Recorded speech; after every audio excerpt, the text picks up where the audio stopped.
had this discussion a million times. And one thing I will say, I do have respect for you and your opinions, even though I don't agree with them. The same question I asked Jules. Do you consider him a felon, yes or no? Yes, he's a felon. See, this is why I can talk to Brad, Jules. Because he owns it. He knows it. It's a bullshit felony, bro. He got no jail time. He didn't get probation. Okay. You and I would be under the jail. But he was a fucking felony, bro. That's it. If you said to me, is it a bullshit felon? I'll say yes. Yeah, but no, but but he's asking, was he convicted of that bullshit felony charge? And you're kind of struggling, not kind of, you are struggling just to admit that he was found guilty. Why is that? Because there was a jury that was prearranged to convict him. Okay, if that's true, why not? If that's true, why not just say that? Haitian, I got you. You can speak. Don't even get up. Let me just say this. Bro, there were like 2 or 3 lawyers on that jury. You telling me they're going to risk their careers? They put Donald Trump in prison? Come on, bro. Hey. Let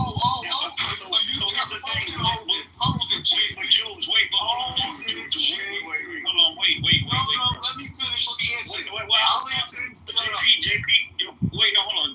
JP can't cut me off. Listen, bro, it's very direct what they're saying. Okay, they're saying that in spite of the fact that it may have been some ulterior motives, right? It doesn't take away from the reality. Okay, this is the reality. They stamped on his document, right, that the case was found to have been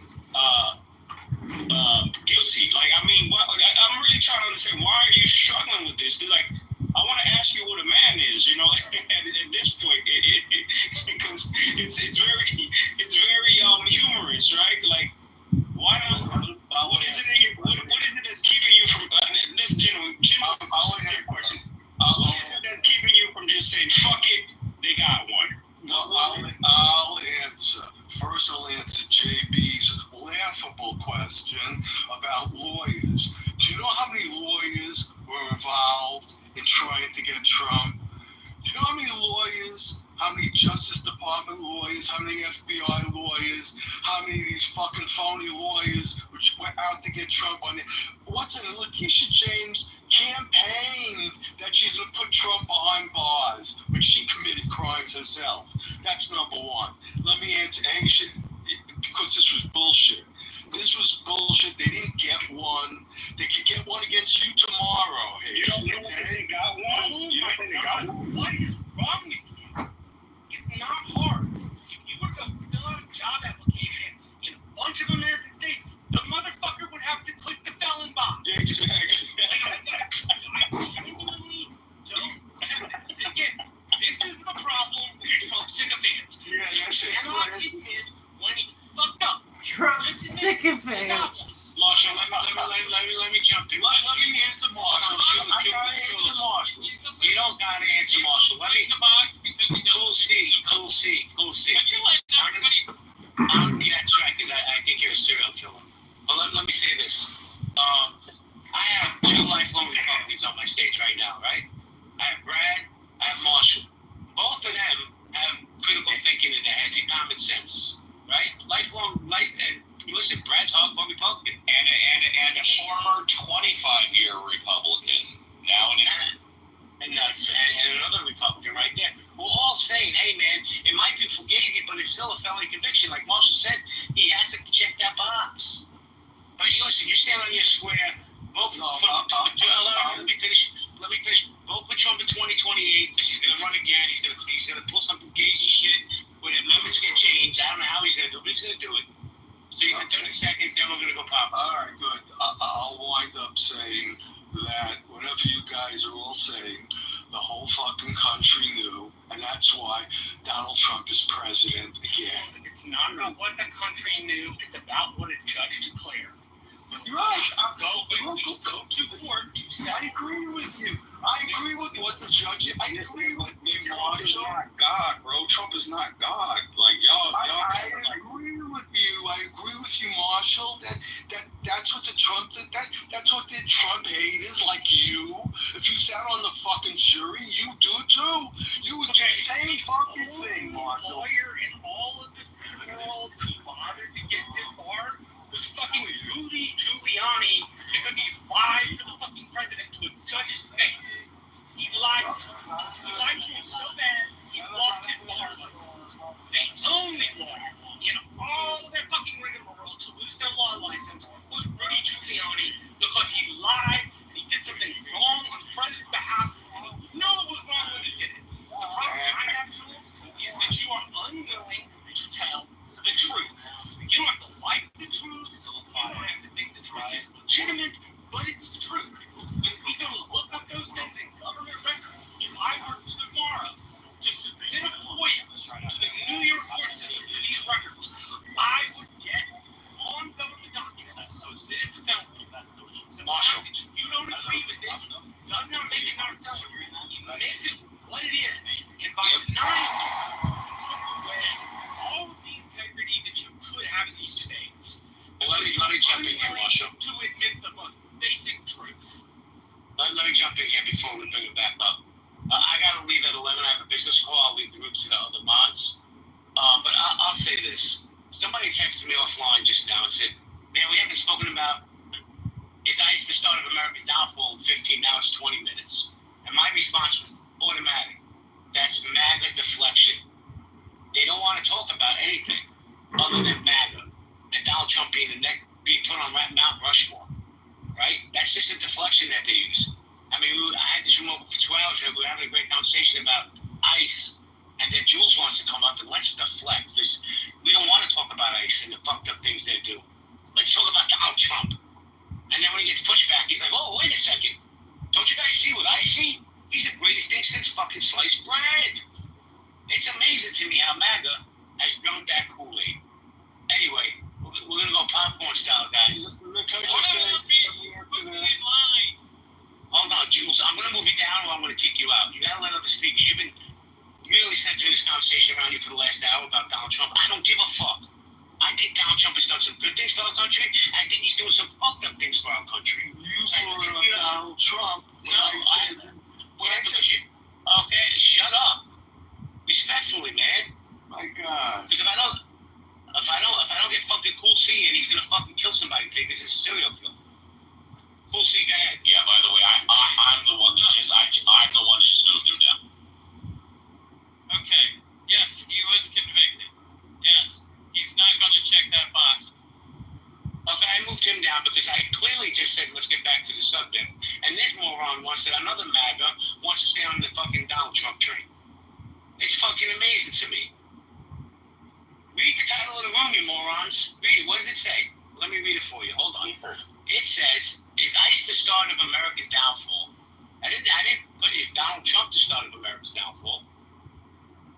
I mean, in some way, it is true, though, that it is an indication of America's downfall, like just mismanagement, right? Poor management of a challenge, right?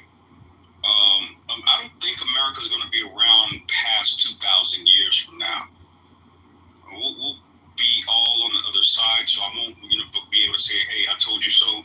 But even when we look at it compared to the Roman Empire, America's a really, I would say it's a dynasty at this point, right? Nation. Republics are not built for long. 20 minutes ago, you told me I would Yeah, absolutely. Hold on, see, I moved him down. Hold on, Nation. I moved him down because he's mentally unstable. He has no mind control. And when I tell you the guy's a fucking serial killer, people don't believe me. Sharon Houston, I sent you an invite to come up. If you want to come speak, you're more than welcome. But yeah, the guy has no fucking mind control. And you know what really bothers me the most? Hold on, Cam, I got you. Is Vera, are you there, Vera? Hi, yes, I'm here. You know what bothers me the most? When men get on stage and they cry. You spit me. You told me 25 minutes ago I'd know next.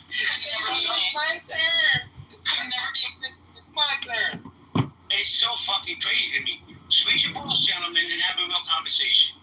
But with that said, I want to go to Sharon Houston. Hi, Sharon Houston. How you doing? Sharon? All right. Cam, the mic is yours, Cam. Wait, okay, sorry, I think the mic wasn't on. Now it is. We can hear you. Okay, fantastic. You guys, I live here in LA, and I had my first encounter with an ICE agent. This is what I think the problem is. I don't think it's ICE isn't the start of America's downfall. I think financial inequity is the downfall, because it is very clear that these guys are just doing it for the money. And life is it's really hard to work right now. AI is taking away jobs. Cost of living does not rise with the cost of what you get paid for a living, and people are just chasing dollars and not thinking about human beings. That's what I think. I mean, I'm right here in the thick of it. I go down to the detention center every single night. I was able to shoot some buses. Geo Group is also transporting immigrants. They're not just running the concentration camps. It's a lot of people are making a shit ton of money off of this. It's literally about money. Concentration camps, they don't look like Dachau or Auschwitz or Sobibor or Treblinka. All right, well then I guess I can't talk in this room then, because that's an absolute falsehood. Of course you can talk, but the bringing up of the analogy of concentration camps is meant to evoke Auschwitz, Birkenau, Sobibor, and Treblinka, and they're just not the same. Yes, they are. They're going to be working Have for you ever looked at a picture of Auschwitz? Yeah, Oh my God, I don't think they're putting people in ovens. Like, I think it's time. They bought incinerators. They bought incinerators. Sharon. Incinerators were purchased. Sharon. Hold on, I need to talk here.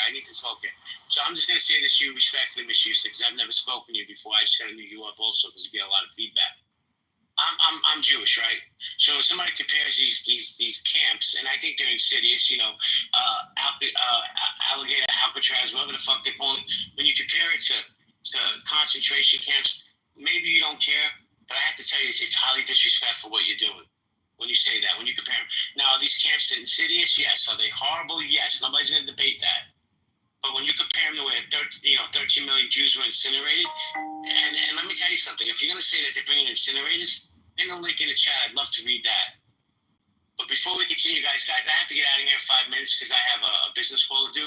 I want to welcome Haroon to the stage, because Haroon is just one of the coolest people I know. Haroon, what's good? Haroon, are you there? I'm here. I was on the other side of the room and I had my phone on the table. I'm good. How you doing?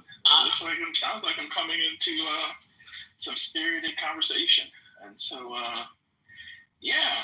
I mean, what do you think? Started the downfall. What do you think about that? I think the start of the downfall of America happened a long time before ICE. My honest opinion, I think that, from my understanding, and if I'm incorrect, someone can correct me. I believe with this new big beautiful bill, the funding for immigration and ICE is exceeding the budget for the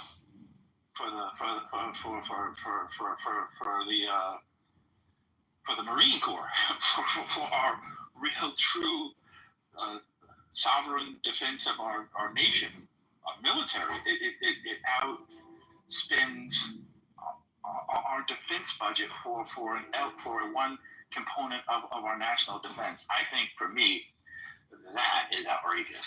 That is not a appropriate source or appropriate way to allocate resources. Do we need to, control the borders? Absolutely.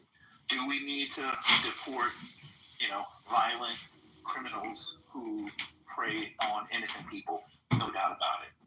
Do we need to deport someone who's been here for 40 years or 50 years, paying taxes, raising children, raising their family, and just, scoop them up off the street by, I'm going to call them Gestapo tactics? I don't think so. That's not necessary. Do we need to have, the military roaming through the streets of a playground where kids are playing? I think that's a bit too far, in my humble opinion. So there you go. That's my opinion. And your opinion matters to me, Haroon. I appreciate you. But I want to shout out one person specifically that's in my VIP section. If you guys don't know C.O. Brown, definitely follow this dude. He's a good dude. And we have some spirited conversations offline. He's the one that put this thought in my head about ICE. And this is why I opened the room in his honor.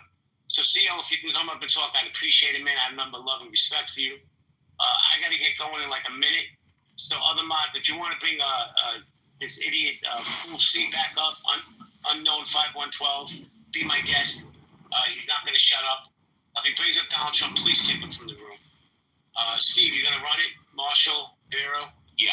Yep, I'm good. I'll be back after my business calls. Haroon, if you guys don't know Haroon, man, really a solid dude, man. Get to know Haroon, man. Real respectful guy. Make lots of money, Jake. That's the plan, bro. I'm here. I'm not bringing him up. That's take a directive from No, that's fine. No. Okay, can I play Yeah, a clip of The midterms are a long way away. I don't know. You want to play the clip? Go ahead, Lonzo. Oh yeah, this is Greg Abbott. Hold up. You ask, I'm going to use your words. I used to blame. Know this. That's the word choice of losers. Let me explain one thing about Texas. And that is, Texas, every square inch of our state cares about football. You could be in Hunt, Texas, Huntsville, Texas, Houston, Texas, any size community, they care about football. High school, Friday Night Lights, college football, or pro. And know this, every football team makes mistakes. The losing teams are the ones that try to point out who's to blame. The championship teams are the ones that say, don't worry about it, man, we got this. We're going to make sure that we go score again, that we're going to win this game. The way winners talk is not to point fingers. They talk about solutions.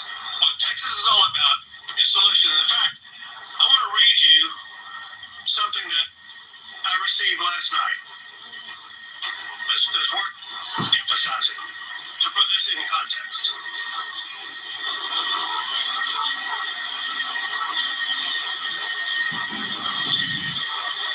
Tragedy has come. That part is done.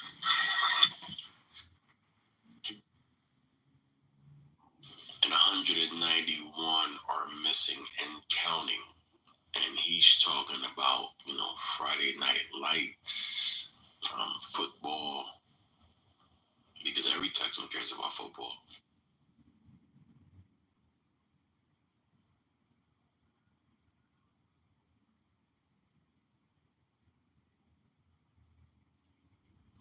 I feel like that's how they actually think about it, though. Like you have to have that kind of mentality to not think, if there's something, if you can reduce the scale of a tragedy or that would be the priority for most people. To be in a position, keep Your head. That is helpful for good governance. I disagree. Yeah, I don't know, like you said, if we look at thousands of years of history, the downfall of countries came at the expense or started to come when Create one the stupid tile and government of that everybody's like, country the started tile. to Talk about the tile. put their citizens' quality of life in the back of their head. That's when the downfall. And that is certainly one of the things that historically has taken down kingdoms and empires. Wealth inequality, inability to move up the social ladder, the inability to get food or water, the inability to find safety. Those are all things that in thousands of years of history denote unstable civilizations, whether they're kingdoms or empires. I don't think like all of those things are happening in the United States right now clearly it's not. I mean, the ability. Right. My point was that you were highlighting one of the key contributing factors. Yeah. Toward decline of countries. Yeah. There's a historian, he's a Greek dude. His name was Polybius. He said that there was a guarantee that all countries collapse, but you could never pick when and where. Only that. Yeah, I mean, I've heard it before, but I mean, him saying that and all of these, it's like that is supposed to like be like the guiding like factor or whatever, like that. But at the same time, history has shown us the more and more governments have put the quality of life, the quality of life for their citizens at the bottom end of importance. That's when the downfall is starting to happen. And right now, the United States are putting the quality of life of, regardless of who we think those citizens are. I think those citizens are people who are born in the United States and that are here legally. But when we go from trying to make sure that they're okay to taking away their Medicaid and Medicare and Social Security and stuff like that, like that's what the downfall of our country looks like, and that's what's happening. Like they're literally taking away hundreds of millions of people's ability to get. I mean, I've read the bill. It does not throw off 100 million people. It does. It literally does. Like the country's entire population is about 360 million people. In order to throw 100 million people off Medicaid, you would have to throw most of the people in Medicaid off Medicaid, and that's not what the bill said. I agree with you. It does take away services. Part of the reason for that is because the largest line item in the federal budget is a combination of 3 separate programs: Social Security, disability insurance, and Medicare. That takes about $2.5 or $2.75 trillion out of the U.S. budget every single year. And something in particularly important about Social Security has been borrowed from by Republican and Democratic majority Congresses from the early 2000s to now. They took a grand total of about $4 trillion out of the trust fund. Now, they say it's a trust fund, really it's just a line in government ledger. Point being, by 2034, it will no longer be a one-to-one pay system. It will be a one-to-two pay system. So instead of me supporting my mom and my brother supporting my dad for Social Security, it'll be me and my brother support my mom and the 2 kids next door support my dad. Because Social Security will, because of the intergovernmental borrowing, go bankrupt. So you have to lift that up. The second largest expense in the federal budget is interest on our debt.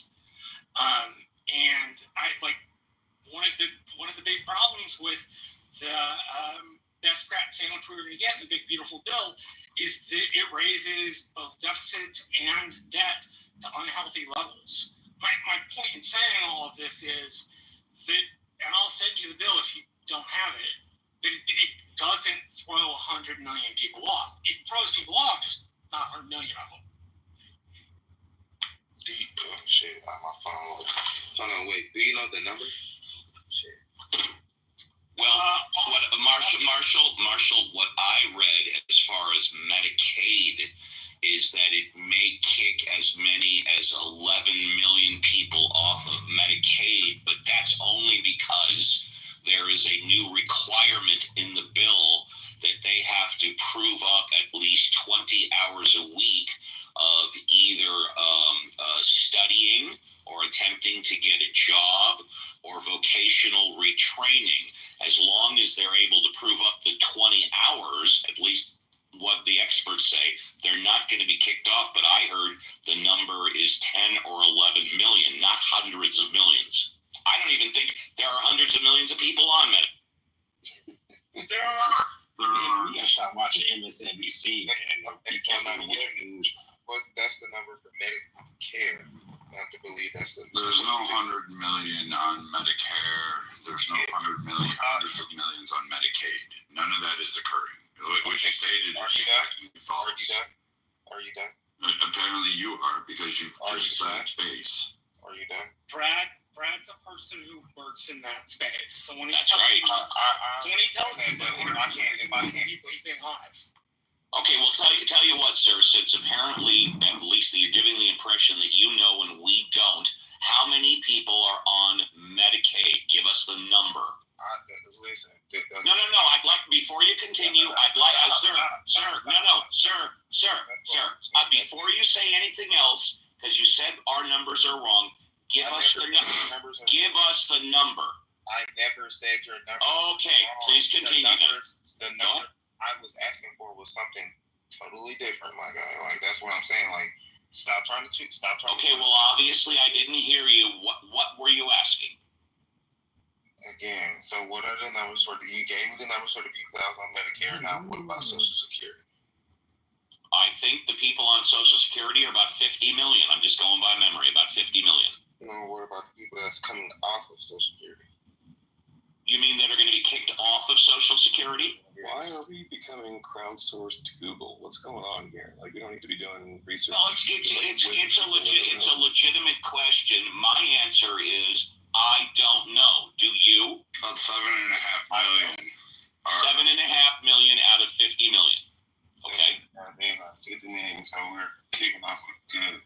It's 7.5 million estimated, just depending. I think in 2023, I'd have to look it up. It's about, I'd just give it a round number, 8 to 10 million people are collecting Social Security. So even those numbers are way off. So the 50 million number is way off? Yes, all of your numbers have been way off. Like, I don't think you understand this. I don't think you understand how either of them work. I've only ever said one number, so all of my numbers are off. My one number was off. Brad, I just checked Google for whatever it's worth. I said 50. Google says 73. I thought it was closer to 50 on Social Security. I'm sorry, I thought you were asking for SSI. I apologize. We have to realize, Cam, that the greatness of this country is not built on SNAP, Medicare, Medicaid. You know what I mean? I don't understand what you're trying to say. I'm getting really confused. Those programs are not ending. They might get more rules and regulations, might get reduced a little bit, but they're not being eradicated, right? I just think when we start taking away some of the quality of life benefits for our citizens, that's what's going to end up being a hindrance, because a country is only as good as its citizens, and if everybody in your country wants to leave, then you don't even have a government. You don't have a country, because your government is ruling or governing no one. And sir, that's a reasonable take. I disagree with it, but it's a reasonable take. As soon as you start taking benefits away from your citizens, you're lowering the quality of life. I can appreciate that. I respectfully disagree with it, but at least that take is reasonable. So there's a couple of problems here. First, this problem has been existing since the 70s. About Social Security. This has been an ongoing problem. The reason you're having your feelings tugged at you right now is because there's a guy in office who's not going to face a third term. And there are some Republicans that are just like, we've wanted this for decades. Decades, I'm telling you. They have wanted to basically overhaul the way the Social Security funds are working. There have been Democrats that wanted to do this. This used to be a bipartisan effort. There used to be pro and Social Security and benefits groups, and they weren't delineated on ideological lines. They were delineated on fiscal accountability because there were conservative Democrats back then who realized that this was a problem. Every president, every administration, and every Speaker of the House has pretty much kicked the can down the road, despite promising to fix it on every platform. Now there's a guy in office who's saying, let's fix it. Let's get this thing back on track. And is this the right way? We'll have to see. There's a lot of nuanced debate about it.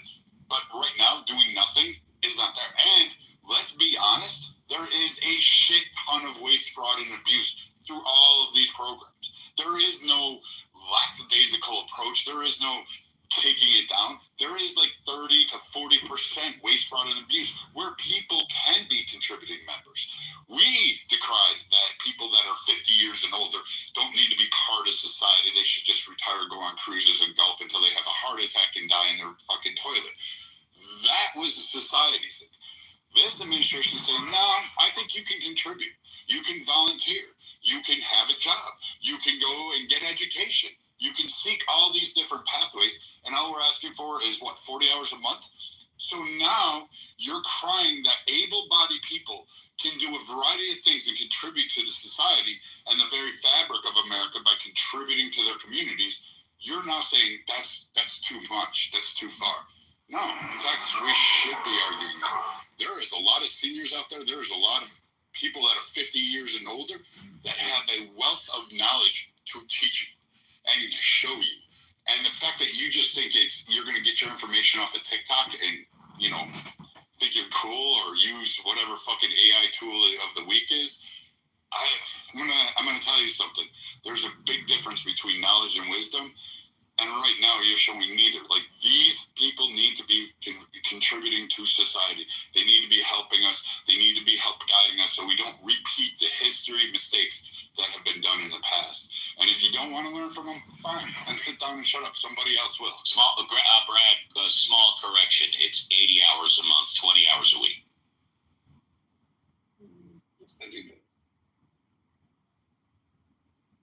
I mean, we Americans, man, we are builders and makers and innovators. Like, we just have to get back to it. That's what, made America what it is. If we want to work. I mean, if you're a real American, I don't understand. Like, I want to work and build stuff and get stuff done. And I'm not, isn't that the goal, to have better jobs, better, good paying jobs, having the ability to start your own business? Isn't that the American dream? The American dream is not being on a social safety net. That should not be the goal. I understand that some people fall onto it. It should be there for those, but we should be motivated to try to achieve not low hanging fruit. I don't know. Nathan, that American dream has kind of been put aside right now. America is a country of consumption. It used to be production. Now it's consumption. We consume it online. We take our jobs. We ship them parts of it outside of the country, and then we take those and we buy them back, and then we do something with it.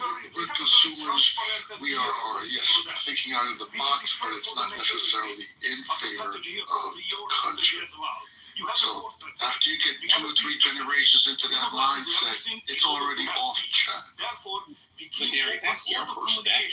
But for whatever type of job category that you're in, but the type of business that I'm in, I'm seeing that there are a lot of shakers and makers in this country. They're building construction workers, people owning massive companies that really get stuff done. They get overlooked.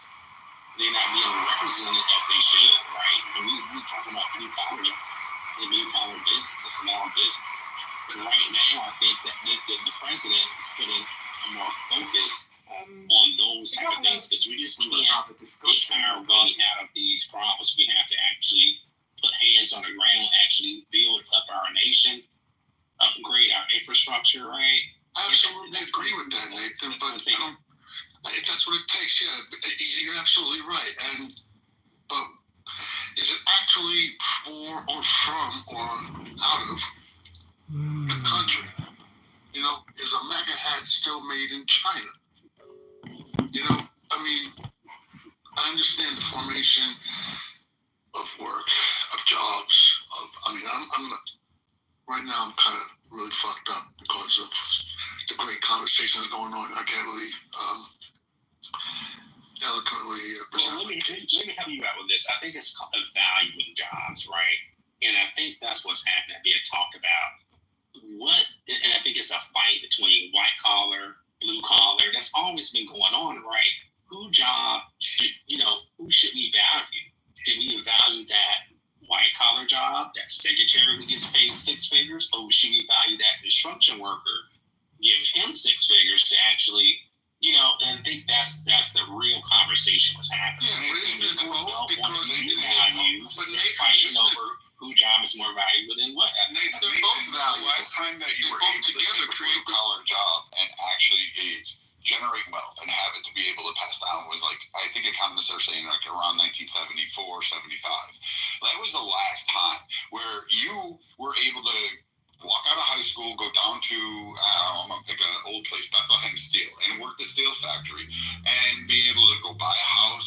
in your early 20s, sit down and have money, have the savings, be able to do that.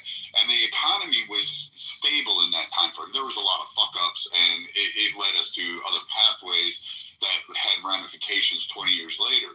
But basically, that was the last time frame when a blue collar worker was revered. Like you went down there, you walked in, the foreman shook your hand and said, "All right, we'll give you a chance, kid. Here's a broom, sweep up." And you stayed there. You had unions that petitioned and fought for safety measures and things along those lines, with a lot of corruption as well. But they still did some good things, and you lost that somewhere along the way because you pushed for an admin office job. You didn't want to do that.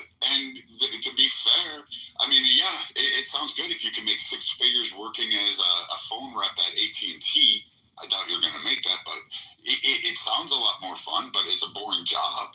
And we told people that build houses, carpenters, electricians, that you weren't needed. And in fact, we pulled journeyman apprenticeships out of high schools and other programs. There used to be BOCES. All of these things used to exist, and now they're gone. And we're sitting here going, I don't like to pay the high cost of a carpenter to come redo my patio or whatever it is that you have going on, and you're complaining about housing prices.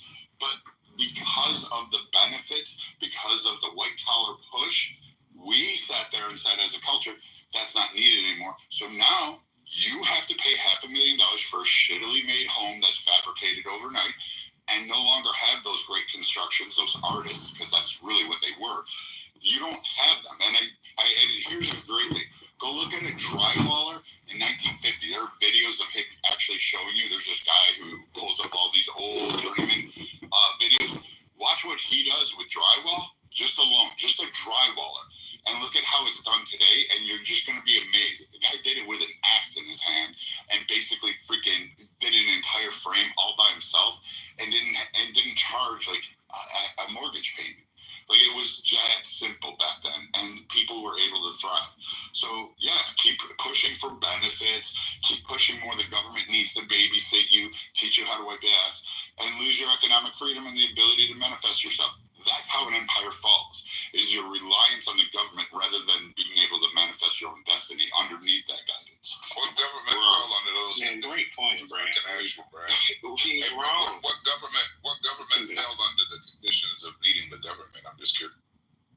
I didn't hear you, sir. I was saying, Brad, you said the last part you said was that's how governments fall by needing. I mean, that's how countries or whatever fall because the people need the government too much. Which country was that? That was wrong. That was the Ottoman Empire. That literally was England. Hold on a second. So you said Rome fell because it was the Roman government? So it was one of those reasons. In the early part of the Roman Republic, this would be Caesar, Augustus, Tiberius, Caligula, Nero, and then Claudius. They had people on what was known as the grain dole. So many people in Rome relied on the grain dole that if they did not have constant shipments from the port of Ostia, which was about 50 miles southeast of Rome, the city would go starving. So many people ended up relying on the grain dole program that it ended up creating a larger need for the Roman government to get involved. Instead of before you do the whole history lesson, I'm familiar with the grain dole. Yeah. I'm just saying it's not the primary cause of the fall of Rome. So I'm saying when people say, I've heard people mistakenly say, I think it's one of those contributing factors. There's no historian that it could be a contributory factor. Yes, there's multiple reasons, but nobody, historian worth their salt would say that it's the primary or one of the main causes, is what I'm saying. I have not read either Goldsworthy or Gibbons make that particular argument, although Gibbons does refer to the grain dole. Yeah, they refer to it, because they refer to it because they want to make a case for it in the United States right now. But historically, what I'm saying is... I meant Gibbons' decline and fall. In his classic addressing of the Roman Empire's fall, he mentions grain doles in part of it. You are right in that if you look at like Goldsworthy or Mary Beard, who's a famous Roman historian, they don't often say reliance on government. They do in their contributory factors, though, usually list increasing public reliance on the grain dole. But to your point, it's usually part of a larger whole. That's all I'm saying. So yeah, I was just asking if the gentleman knows, so I can get kind of schooled up on it. Is there a government that we know historically where the reliance on government contributed or was a major contributing factor to the downfall? I mean, you want to look at the Soviet Union as a whole too? I mean, we can take a lot. Well, that wouldn't be a really look at it because it's a communist government, and the whole communist government is predicated on using the government resources. So I'm saying you can't really say that. So I would say something that's closer to a democracy or a republic, because a communist government is a completely different program, right? So a democratic government or republic government, whatever you want to call it, where the reliance on government contributes to the downfall. Just give me one. I just did. I gave you a bunch of them. But again, we can just start with the Soviet Union. It's complete reliance on the people to be able to be fed. You had various parts of England under its colonial rule that it's a reliance to be fed. Ireland is a nice prime case in point, which led to a famine, led to a starvation. There really wasn't a famine. Hold on, Brad. That's I can build with you, kid. But I'm saying, how would you count Russia in terms of a communist country whose entire design is based on feeding all the people? That's not America's design, right? Because they didn't develop any economic prosperity within themselves. It was all government relied upon. Let's put that in the common. I'm saying, let's put that in the common. Okay, so you question, then you interrupted me to ask another. Like, again, I don't care about communism or democracy. Those words we can cast aside. You asked for a government that said, hey, when its people depended on the government for economic resources and viability, I gave you those governments. It doesn't matter if they were communist. It doesn't matter if they're democratic. It only meant that, hey, there's an economic addiction in order to survive. That was the Soviet Union. The people were starving. Like, you had it under the Tsars. I mean, again, they were reliant on their government at that time, the Empire of Russia, to basically feed their people, to have grains. Like the grain dole was like another one where people had to be fed in the various regions of the Roman Empire because they wouldn't sustain. They were reliant on everybody else. This is in turn which brought about massive amounts of slavery because those people were like, the government should just help me, feed me, or give me people to work the land so I don't have to do it. So yeah, what you're saying, there could be a factual basis for it, but to me it's factually kind of sort of disingenuous as an analogy to the United States dependence on government resources, because the United States is a whole different setup. And so if you're talking colonialization, czar, authoritarian rule, kings, monarchies, and all of that, it's a little different when you're making the analogy. My point was that you were making an analogy to the fall of the United States and connecting it incongruently with monarchies or communist countries. So I'm saying that. What about the transformation in the late Republic? I'm thinking particularly Tiberius and Gaius Gracchus and their land reform idea. And it seemed to me. So basically, I'm just saying you guys are reaching to make an analogy. Basically, it's almost like an analogy that people stretch that analogy and try to demonize. So CO, rather than asking questions, and you've asked them more than once, why don't you just make your point? Just make your point. Or I understand this point. CO, what I was asking was, do you think there's any comparability to late Republic Rome and Republic America? The reason I'm asking, post Zama in 212 with the Punic Wars, Rome gets the Aegean League and they get into their empire pants. And it seems to me that one of the characteristics of the late Republic and its dysfunction was empire eating up Republic in a parasitic fashion. Since you seem fairly learned about Rome, it's mine being the specific, Do you think there are any comparisons to late Republican Rome trying to deal with the fact that it's becoming an empire with America's republic? If so, why? If not, why? I think it's a good question, Marshall, without getting too poetic about our Roman history, bravado game, because we all, took a class or two. More so, the Rome was just overextended. They're trying to colonize the whole goddamn world. They had political instability, changing of times, and a lot of different things were happening. They're trying to invade everybody, so they just had too much. They bit off more than they could chew. So if you want to make an analogy, if we're trying to bomb Beijing, defend a war in Ukraine, bomb Iran, and deal with police the whole world, and tariffs here and there, and do individual taxes on every country, I think the analogy more so would be we're spread too thin and have a lot of dysfunction in each one of the government departments. I just wanted to add this, and I'll see it back to you guys. When you guys are talking about Constitution, to me, the Constitution is for what it was worth.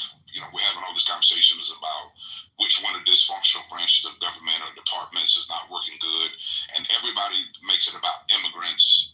Immigrants don't put a lot of financial pressure on the government, right? So that's a sensational issue, I think, that kind of sort of, I don't even want to go there because it just goes down a rabbit hole. But the purpose of the Constitution is to set up a framework for government, right? As you all know. And to identify who has the powers for that framework, with the goal being the rights of the people. So I just wish all of this pro-American talk would be pro-Constitution, which is the framework for our United States. So we can argue whether it should be this much for Social Security, whether we should use this healthcare system, or so forth and so on. Those are supposed to be the beautiful parts of government. Where I think we should concentrate some conversation at least is the imbalance of powers, where the executive and the legislative branch and the people's houses should be all equally represented. A tax on those and on habeas corpus, the rights of the people. If we're talking pro-American, our government is not about, well, Joe Biden killed America or Donald Trump did. No, our government framework is supposed to withstand whichever president, idiotic or ignorant or not, does it. Because the government of the United States is never about the president. It's supposed to be about the country. So when we're sitting here talking about, did Jimmy Carter destroy it or is it Trump that destroyed it? No, the fact that we're talking about a president destroyed America is the problem, because the Constitution is built to withstand the ignorance of people making a bad decision so that we can recover from that decision. I'll land there, but do you remember what Lincoln said about bad presidents? I don't. Please remind. Please remind me, Marshall. Marshall, did you drop out? Marshall, you do not have a black ring around your profile, so you might have dropped out. Yeah, but I'd be love to hear it. So until Marshall jumps back in, I just wanted to land at the point that, no, Biden didn't destroy America. Human beings, even with the economy, everybody, well, is the government going to do this? When do we start measuring the governmental success of the executive office by what the stock market does, right? When are we measuring who we are as Americans by how many people we kick out of the country? You know what I'm saying? What about, American ingenuity contributes to the rise and fall of business. You know what I'm saying? CO, I have a question for you. Sure, do you think, serious question, do you think America is the greatest country in the world, and if not, which one is? Well, the answer to that question is America the greatest country in the world, or if not, which one is?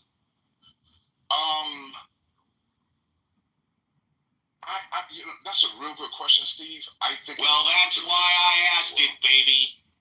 Well, goddamn it, go you son of a bitch. Hey, listen, I like you. I think America is a great country, and I know a lot of people get into the emotional side of different countries that might have different things. Until you live in another country, you really don't understand. But I think that's a very good question, man. Put it this way. America is as good its ability to maintain the framework and stay moving towards its North Star. So that's why I think we're getting lost. Not based on cycles and presidents, but rather American people focusing on maintaining the integrity of the framework, which is making sure. So we're in an unprecedented time. If you guys want to talk monarchies and czars, where the president doesn't have any responsibility for anything he does to the country, that's never happened. I don't think George Washington or Thomas Jefferson or Lincoln would have signed off on that bullshit. You know what I'm saying? Where the Supreme Court says, do whatever the hell you want to, you're not responsible for anything. So I think there's certain things that are unprecedented in this current era that, again, for me, pro-American, is the Constitution is the basis for which we exist as a government. If we're not maintaining the Constitution, which includes amendments, right, then we're going left. The people are always going to change. So people are like, well, the level of poverty. Nah, man, there was a whole lot of poverty in England. There's a whole lot of poverty in all these European countries. There's a whole lot of poverty in Asia, a whole lot of poverty in Africa. So the poverty thing ain't really the issue, right? America promised people to get an equal day in court if something happens and there's a discrepancy. So I think the way that we're approaching America, we're starting to argue about the wrong shit. If there was any discussion of what's tanking America, it's that its people have lost their freaking way. I agree. One of the problems we got is we are losing our culture. I would say it's almost on its way out. But another problem we have is... Isaac, I'm sorry, man. I want to listen to you, but your mic is garbage. Yeah, Isaac, your mic is garbage.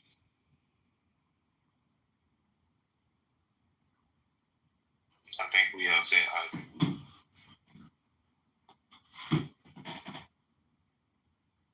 Well, welcome. I mean, it wasn't anything personal. You know, it's Yeah, just no, there's nothing personal. The modulation was garbage. Hang on, let me do a reset. We're at the bottom of the hour. JB is on a business call, hopefully making gazillions of dollars. The topic is ICE the start of America's downfall? If you got a pink ticket, cash it in. We're popcorn style, and per JB, one mic policy. So I think CEO brought up. You just said exactly what makes you an anti-Semite. The interests of the Jews. That's what makes your position anti-Semitic, right? Because whatever Jews are in positions of power or influence or things like that, nobody's doing that for the interests of the Jews, you moron. No, you're insinuating that my criticism of something is because I think it's an... You cannot criticize the Jews as one group, Diego. You cannot criticize the Jews as one people. I was born a Jew, all right? That's it. How the fuck can you criticize me? Based on what except your retardedness and your, ignorance? The fact that you say I would criticize the Jews, it kind of shows that you're a fucking idiot. Okay, so I ask you, don't be an idiot. Actually, Caleb has got a good point. I mean, you are pro-individuals, right? So why, if you are able to understand economics and philosophy and whatever through the lens of individualism, do you insist to just put a whole group of people, however millions of them they are in the world, under the exact same umbrella? Okay, agreed. You wouldn't like, as a Catholic, be put under the same umbrella that some priests are pedophiles, right? And you wouldn't want to say for people to assume that all of us who are Catholic are pedophiles. Why? Because that would be very stupid. Okay, so then Daniel is not a Jew, he's just an Israeli. No, I'm a Jew. It's like me saying, I want to criticize the Diegos of the world, okay? It's as stupid as this, okay? You were born a Diego. It doesn't mean that all Diegos are as idiots as you. You understand? Me and Caleb were born different places, we're different people, and all Jews are different. So what the fuck is wrong with you? Diego, I think you should start advocating. So when people were protesting the Vietnam War, did they hate the Vietnamese? Was that because they hated the Vietnamese? What do you mean by that? A little bit. Can you elaborate? So the people that were anti-war, that were protesting against the war, that they wanted it to stop, did they hate one side of Vietnam? What's the connection to the topic right now? I'm not sure. The grouping of people, I guess, but I don't understand. Well, right, but that's what I'm saying. Listen, you can group of people based on each people have the same education or coming from the same place. Yes, you can group them together in a way.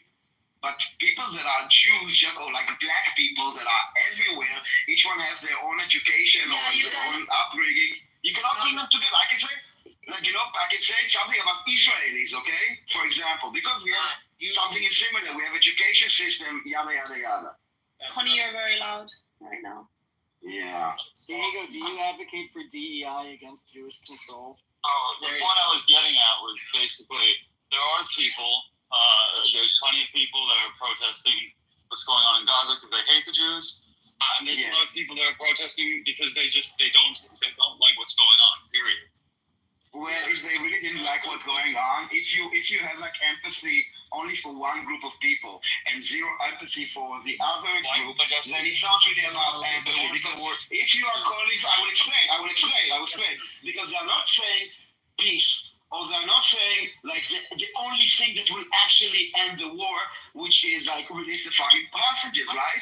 They're not going to say, Hamas surrender. They're saying, no, they want Israel to basically stop the fire, give up the hostages, and let Hamas do this again and again and again. So tell me, how is this peaceful or humane or empathetic or any of this? Hamas to do it again and again and again would fall into the first category of people that I mentioned.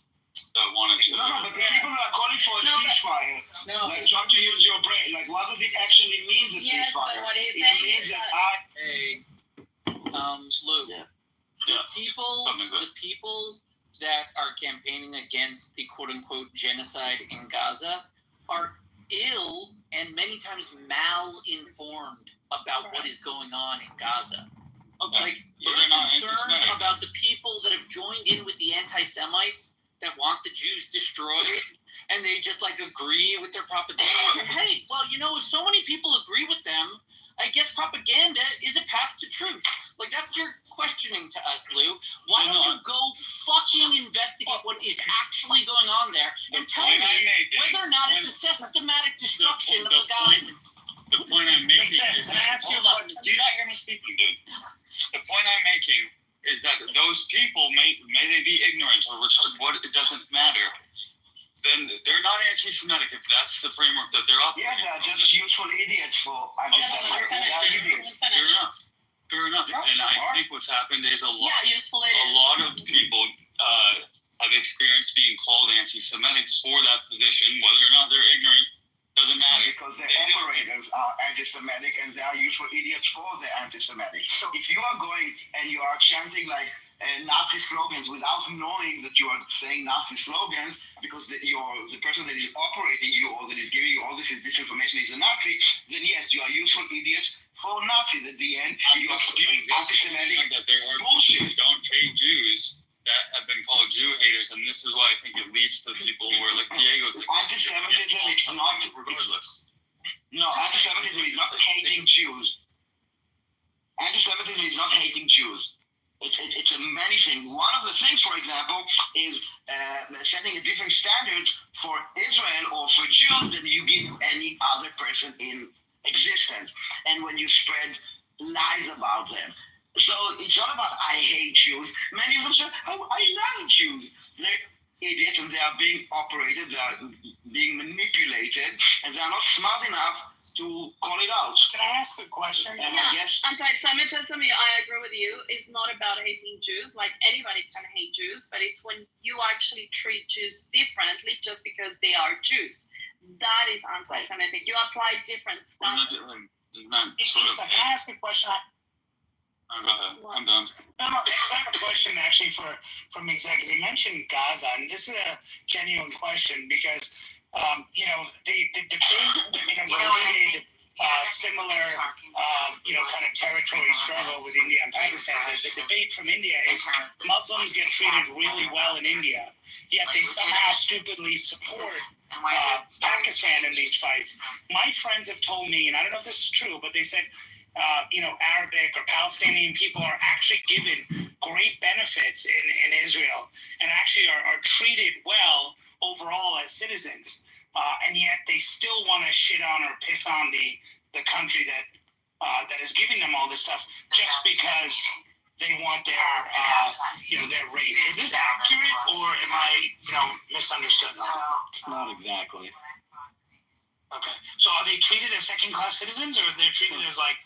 In Israel, all citizens of Israel have equal rights. Right, so there's not like discrimination against them as there's no apartheid as they're claiming. Wait a second. It's a complex society, right? All Israeli citizens have equal rights, and it's a society that still has racism, right? Like America, everyone has equal rights, and there's still racism. But are Palestinian citizens of Israel? Yeah, no Palestinians, Arabs. Arabs, Israelis.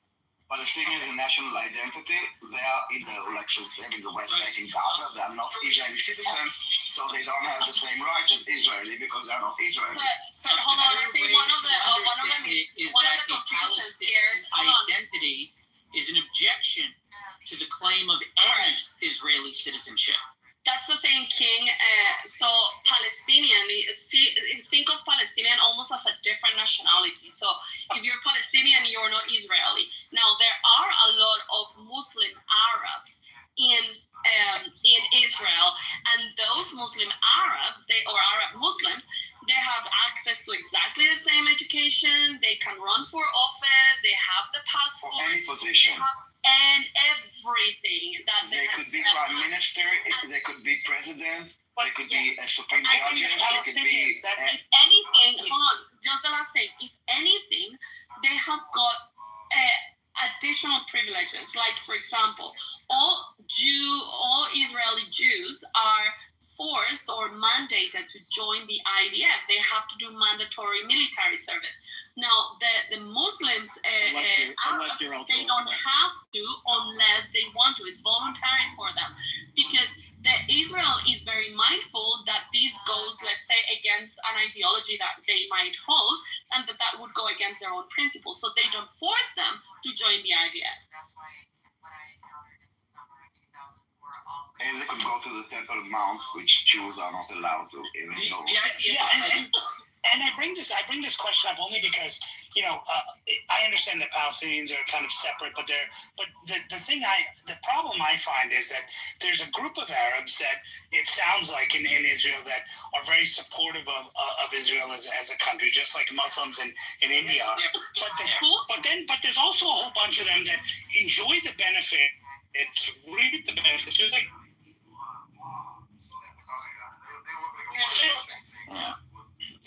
Yes, you're right.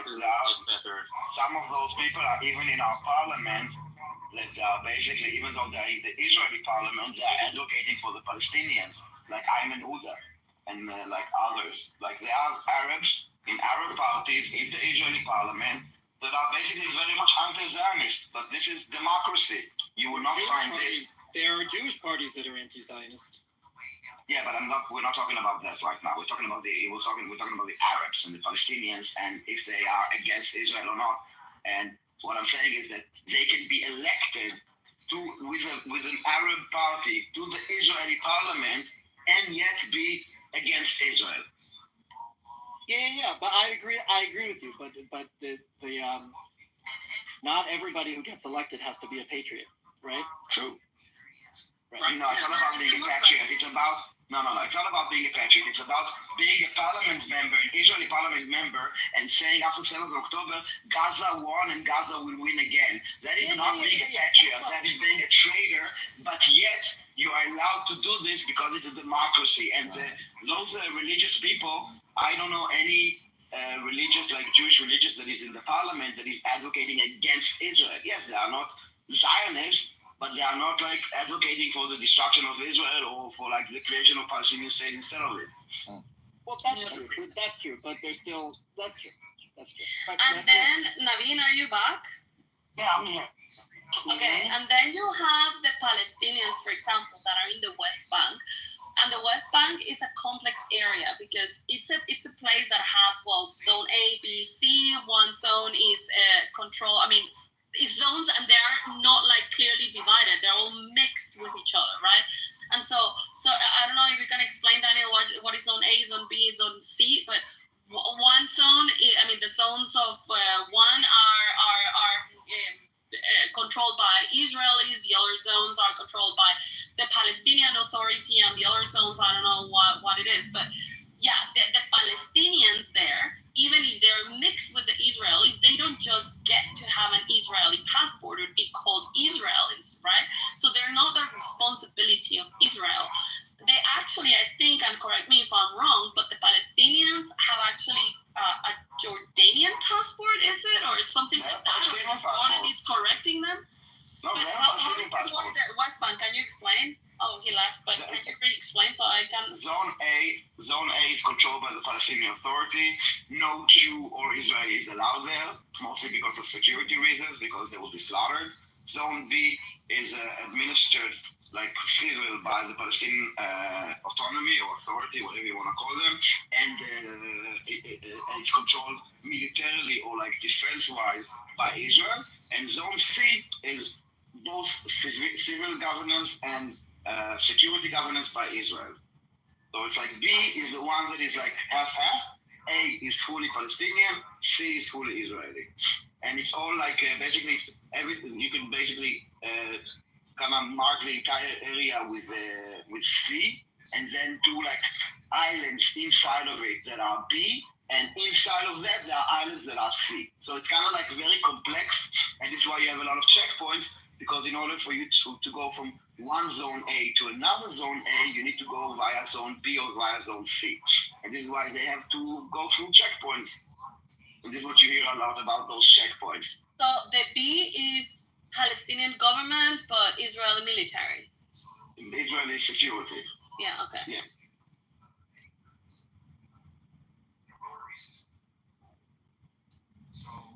It's very hard for the West to understand anti-Semitism because it's so baked in. Yeah, it's a very specific definition legally, but it's being used haphazardly. No, not even legally, right? It's just, it's so old, and it's so baked into like the culture of the West and the history of the West that like these useful idiots, they don't even understand when they're using historic anti-Semitic language. They don't even understand. Like, yes, it's so. They think they're innovating. Yeah, exactly. They think they've like finally found the light of things. They just don't. They're like, oh my God! Does anyone realize that these people killed God? But that's even the same thing over and over again. Like, for example, calling us now bloodthirsty. Right. It's the same trope of us. Yeah. Yeah, it's always like, and right now with the genocide claim, it's always the same story over. Jews control the world, Jews control the media. It is all this time. It's just amazing that it's in the information age, people are way more misinformed than before information age. Yeah, you have to own it, Daniel. You just have to tell them, yes, we are better. What's the issue? You know what, to be honest, the more I'm in this topic, and in the last 2 years that I've been in Clubhouse, I can honestly say, yes, we are better. We are honest. We take accountability when we are wrong. We take responsibility. We can disagree and have debates. We are not a monolith. Yes, so I guess we are better. And I guess it bothers them. They proved it. But I think that's a little bit the core of the issue, Daniel. I think, of course there are jokes. I joke quite a lot, but I think... I mean, how are they not proving their inferiority to the Jews with believing in these crazy, ridiculous propaganda? Only one of them could research. But I think I never thought about that we are better. I never thought that we are better than others until the last project. I never thought that Jews are better than anyone. I thought it was like a stupid thing. And in the last 2 years, what I see in the world, that basically it's us against the world. And yes, we are on the right side. We are on the humane side. We are on the moral side. We are on the just side. And we are on the legal side. So I guess, yes, we are better than them. And the people that are anti-Zionist are dumb. And the people that are pro-Palestine or free Palestine are immoral. What can I say? Like simple, basic measures of intelligence. They're fucking idiots. The opposition to the Jews are morons. Like, we don't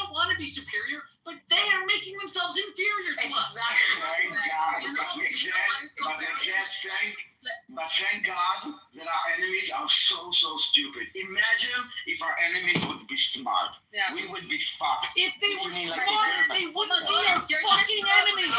That's it. Do you know what it's comparable to? Like the black people when they say that there is white supremacy, and it's like, yeah, well, they are accepting an inferior position to the white people when they claim that there is white supremacy. It's exactly the same thing.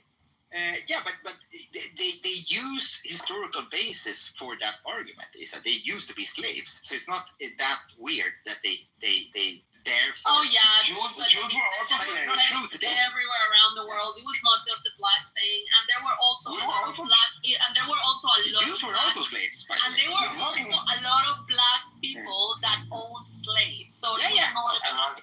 Of course, yes, I agree there as well, Isa. But I'm saying that they are wrong. Of course, Well, they I are don't wrong. care, but in this day and age, I mean, if you're claiming that there's white supremacy, it's because you are choosing yourself to feel inferior to the whites. Yeah, absolutely.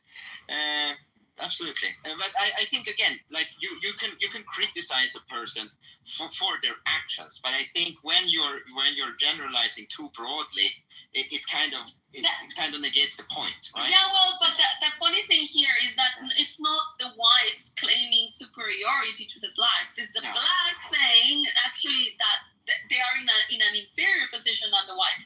It's not the Jews claiming control or claiming superiority. It's all the other people placing the Jews in a higher special category. Because when you are a victim, you don't need to take any responsibility and accountability for your action and for your basically misfortunate. You can always blame others. This is also the Palestinian narrative, was always being the victim. So you want to be victims? Stay victims, guys. Like, I would go travel the world and have a good job, succeed in life. While you bring yourself a second Nakba and a third Nakba and a fourth Nakba because you rather be victims. And many in the West that are aligning with this radical, violent, free Palestine movement is because they're like, it's for the same reasons, like virtual signaling of, we are with the oppressed because we are so white and fortunate, so we need to be with the less fortunate. It's so stupid and it's so odd. Keep being oppressed instead of doing something for your lives. Just keep crying. But Daniel, let me ask you, because you are usually a very prominent member of the community, and you say what you think very loudly and proudly. So would you agree in certain instances? And again, it's just a broad example. I don't have any specifics. But when you are in a position where people literally want to kill you, which the neighbors do, right? Almost all countries around Israel, they don't want Israel to be there. Of course, you would have a heightened sensitivity to criticism or what could be perceived as an attack on the country. No, I don't have any problem with criticism. Not only this, I will tell you even more. Yeah. There is no people that criticize Israel more than Israelis, okay? No, I get you. I understand that. What I hear in the last 2 years is not criticism. No. When people chant death to the IDF, that's not criticism that is of not the Israeli government.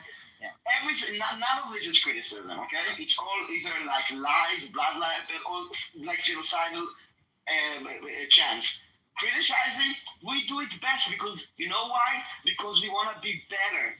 We don't want to say, we didn't make a mistake. No, we want to say, there was a mistake. Let's understand why there was a mistake so it doesn't happen again. What was the example of this, For example, rapes in the IDF, okay? If there's a rape in the IDF, okay, we would not cover it up. We, as Israelis, want to expose it. Why? So we make sure that this will not happen. Exactly. And this is a different mindset to them because for them, and I say them as a general board, they would never admit any wrongdoing, any mistake, anything, nothing. Because they think that if they don't say it, it doesn't happen. And someone told me, like, look at how many rape cases are in Israel compared to, like, I don't know, Egypt or like Gaza. Yes, because they don't report it. Not because it doesn't exist. We actually report it in the media. They're like in courts. Like you can go and make a complaint without being accused yourself. This is an open society that wants to be better. wants to improve, that has accountability, transparency. Sound like a bunch of punks to push them around. Like what? Punks? Punks. Wait, so Daniel, what about that guy you was bragging about? I just came in, but that guy was bragging about raping all those Palestinians. Where is it? I don't know what grape is. You can say rape. We are not saying And you know, listen, the amount of shit that we hear from people, like constantly 24/7. So he cannot tease them and say I rape people. Like literally, like anyone should use their like little brains that they have and think that if someone rapes someone, would he go on TikTok and say, "Yeah, I raped like kids"? No, it's bullshit. It's teasing. It doesn't happen. Guy, really? Oh my God. Are you okay? Did you just come? Did you hear rape and you told me? Wait. What the fuck is wrong with you? You just saying he's lying. Are you okay? Are you okay? Are you Just to let you know that Musanda is is disabled. He's Who's a Musanda? retard. Of course. He's a disabled person because he's African and he hates the Jews. So Isa, we have ears. We have ears. We can hear that he's retarded. The fact that he. Shut up. We heard how he. Shut up for a second, idiot. Shut up. He asked me a question and we got an answer. Musana, shut the fuck up. First of all, Isa, yes, we hear that he's a retard because he asked me a question and he got an answer which actually makes 100% sense. But for his mind, because I tell you what, most of this is projection. Their society is like, yeah, let's go rape people and let's make fun of it because it's okay because they know that nothing will happen to them. So, mister, in Israel, if you rape someone, you fucking go to jail. And if you fucking admit it, you fucking go to jail. So put it in your little Indian head and repeat it. Indian? This is Israel. No, I don't know what the fuck he is. Is the guy in jail at least? That is what I'm saying. That's all I was asking. Who should be in jail? Who is in jail? The guy that said something on TikTok? No. Old man was look. Obviously, it's not okay, but I'm just saying. It's not raping. There's no Jesus on raping. You could say you're rape. Grape. Ah, man, this is crazy. It's not crazy. It's crazy with the grapes. Yes. Are you crazy? Are you right? Yeah, I hang out with Andrew, but you defending this thing, which is Are you alright? I'm not defending you, fucking retard. Listen, retard, go fucking open a book. Try to, if you have a question, when you listen, try to, bring your, try to bring both your brain cells when you listen, okay? Honey, you're gonna. I'm like those retards. Like this fucking, I don't know what shithole he comes from. Where probably rape is like, hey, let's go rape some people because we know who's the rapist in the West, you know. So just stay in your shithole and don't come and rape people in the West. Beseder? Fine, man. I'm finished. I don't know. I would expect you to say it was wrong what he did. I expected you to say no, Musanda. You expected me You're losing it. because he's a retard. Okay, I don't give a fuck. I don't give a fuck what you cockroach expected. I don't care. I don't give a fuck what this cockroach wants and expects. You ask a question, you don't. The fact that you listen, cockroach, listen. Hold on. I want to say something to the cockroach. Listen, cockroach. If you ask the question, but you expect a specific answer, and when you don't give it, when you don't get it, you left like a 3-year-old idiot. That, to be honest, why am I even engaging with you? Daniel, read the chat.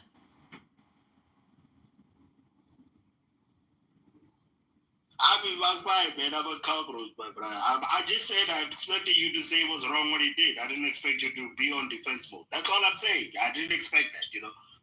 Did something do someone grape you? This is why you are like trying to make it so. This is why you're trying to normalize. I'm trying to understand why do you try to. why do you try to normalize grapes? Because this is something that happens to you, this is something that happens in your family. Arrest Harvey Weinstein prior to all those years. Why? Let's go back to the conversation. We had like an intelligent conversation. Try to keep up. Let's go. Okay, let's go back to the conversation because this cockroach is getting on my mind. Guess what? He's almost best friends with Rambleson. Where's Rambleson? Rambleson. I don't know. Who is giving him? No, don't give him a mod. Don't. Oh no. Okay, we actually had like a normal conversation until this grape came. No, it's fine. You don't have to give me mod, man. I wasn't fighting, my guy. I just want to know, why didn't you attack Harvey Weinstein before? Why did it take all those people to expose him, and then that's when he got You it? said That's all I asked. Weinstein or Epps? What? Now it's Harvey Weinstein, the Hollywood producer. What did Israel attack the Hollywood rapist? I don't give a fuck about him. Epstein? Let's talk about him. Let's talk about him. Let's talk about him. Hold on. What about Bill Cosby? What about Bill Cosby? What about Bill Cosby? Yeah, fuck Bill Cosby. He should be like, yeah. Here's the No. that guy. Let's talk about Bill Cosby. What about this? Yeah, but guys, none of them are African. They're African Americans, not African. Degeneracy. I don't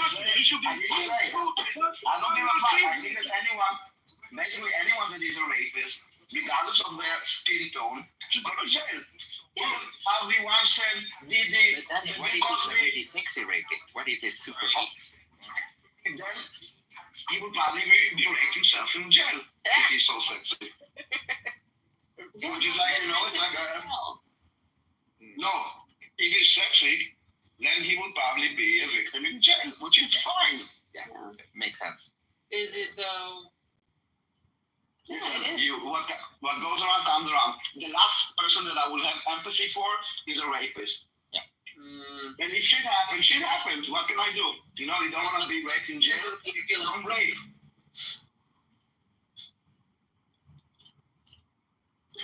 What's the name of this guy? The Iranian. Have you guys seen any of the Iranians spiking the app? No.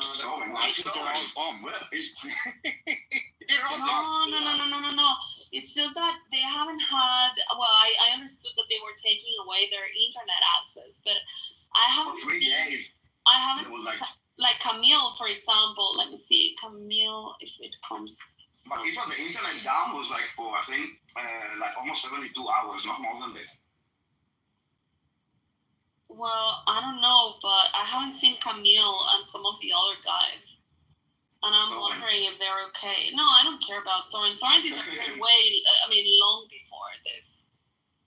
But Camille and A, they were in Tehran during the bombings. And I haven't seen them.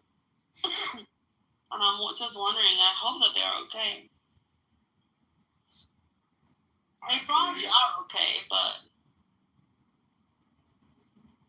Interesting. We don't know. I know that I don't know.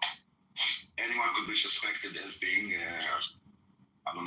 spy or whatever, especially if there's something afterwards. Yeah, but these guys were good guys, I think. They were very critical of IRGC.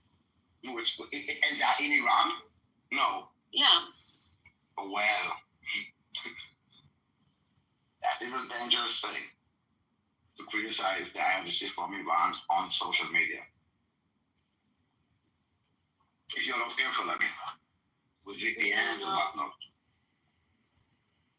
Anyway, I was just wondering if you guys have seen the Iranian guys, because I haven't. They could be afraid, because they went into the IRGC kind of, after they understood how much the Mossad was infiltrated, I think they got very, very paranoid into basically accusing anyone for anything. Could be. I have no idea who those guys are. Oh yeah, it's just an easy excuse to round up people and accuse them of shit. Yeah, and most of the people would be okay with this. It's like every time those Palestinians kill someone, then they would say, it was an IDF. It doesn't matter if it's like a 3-year-old kid or a 9-year-old grandma. It was IDF, and it was okay, so that's fine. Yeah, same thing. Like today, for example, today 2 Palestinians murdered a guy outside of a supermarket, and they said he was an IDF soldier, and he wasn't. It was just like a security guard. Where? In Israel today, 2 Palestinians went into and stabbed the security guard, took his gun and shot him point blank. And they were and then there was a soldier nearby that heard the gunshot and they killed them. But no one condemns it. They would say for them and any Israeli or Jew is a legitimate target. Either it's IDF or they call us settlers. Since it's a mandatory military service, they assume everyone is a fighter and everyone is on duty. Yeah, but even if, listen, I saw a demonstration, I think, somewhere in the United States on 8th of October, and basically there was a guy there praising, there was a demonstration, they were praising Hamas and saying that all those people that were abducted or killed were all settlers and colonials and deserve to die, even the babies and the kids. So it's not really that it's about IDF. It's basically, let's be honest, it's okay to kill Jews. It doesn't matter what's the reason, if it's occupation. They're being taught. I mean, we've seen, I don't know, I don't remember because it was a long time ago, but the first time that you guys shared with me the documentary that speaks about the children being indoctrinated through the TV shows, which I found to be very, very impressive. I mean, that's what the TV shows is showing. It's they teach math to the children. I'm talking about the West. Isa, I'm talking about the West. Yeah. This is happening in the United States with open fake. I will show you the clip of on 8th of October, few demonstrations in New York and I think maybe it was Washington. People basically saying we are proud of Hamas and all those people that were targeted were all settlers and deserve to die. Just because they're Jews, basically. It wasn't white people, right? It was probably Muslim. No, actually, black people. Blacks? I can give you his name even. I have his name. And there's also it's not a Muslim name. Richard or what dog did he have in the fight? I don't get it. Hate and ignorance. Listen, people are being I see people that are they ask them, for example, where do gays have rights? And they say, no, in Israel, they should go to Palestine. They will have rights. Yeah. People are so, stupid. And they say, I didn't know about Israel. All I heard about Israel was, only bad things. Right. And you were talking about people that are, 26 years old. Those are, it's really a lost generation that they are so misinformed in this day and age. It's really sad. Well, yeah. Daniel, think about, yes, I think it's sad. Think about Israel in the last 30 years think about Israel in the last 30 years versus Israel of the previous 30 years from that, right? There's,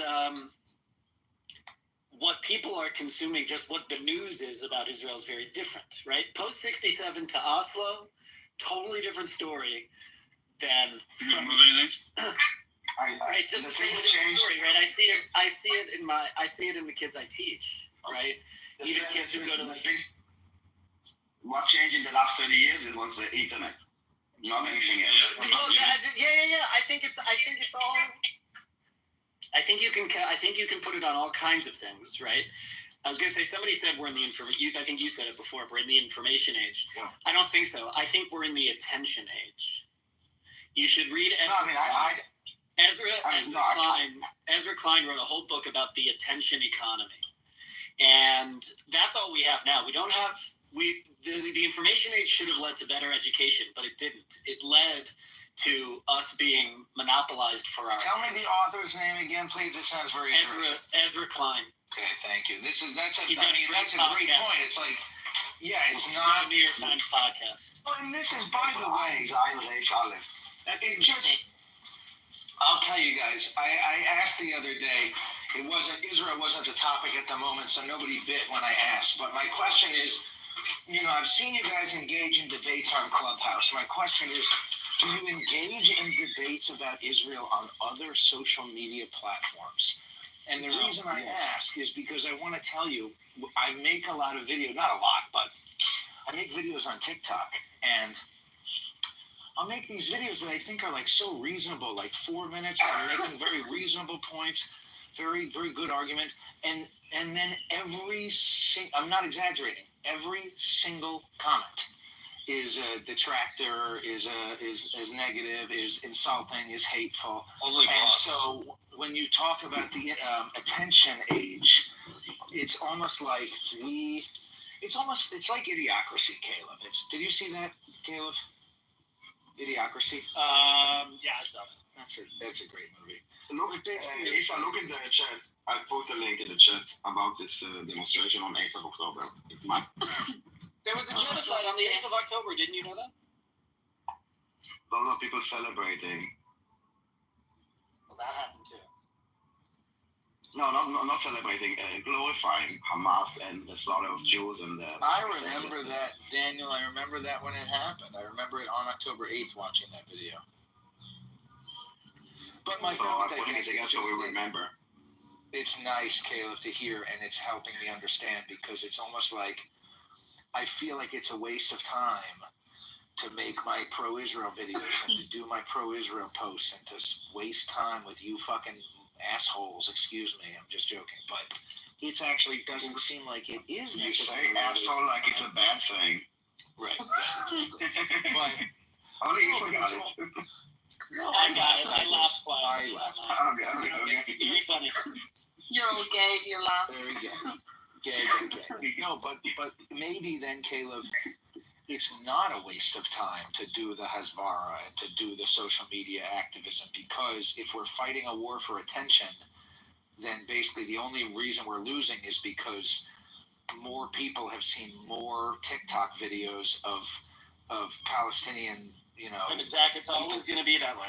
It's always going to be that way, because even if you collect together all of the Jewish advocates or Israel advocates or whatever, you're still not going to compete with the just bloody mass. Right, there's millions of people it's like out there. It's just the numbers will not equal. It's like this guy that asked me before about the grapes, okay? And when he got an answer, he started laughing, okay? Because he's already like his mind is set.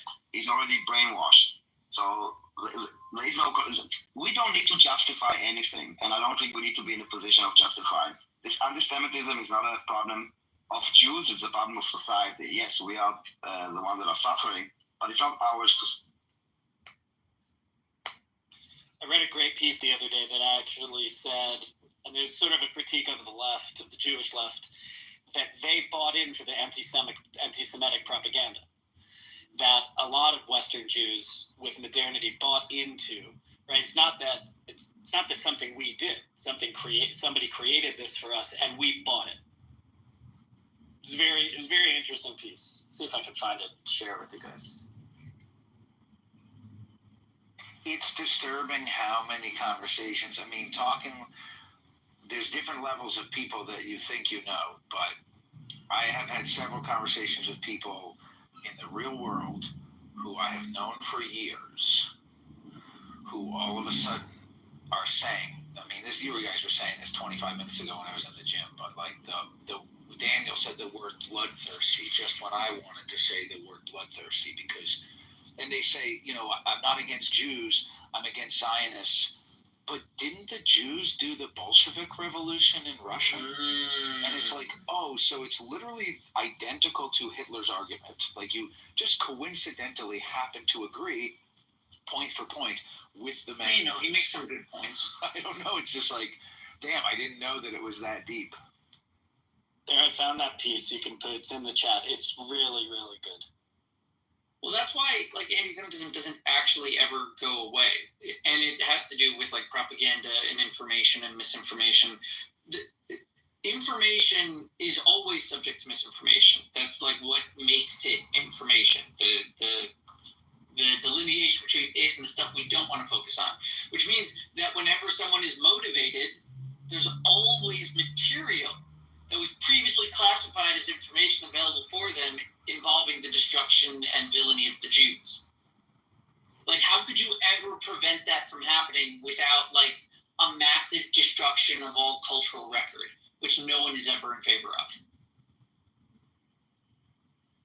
No, there will always be new bouts of anti-Semitism.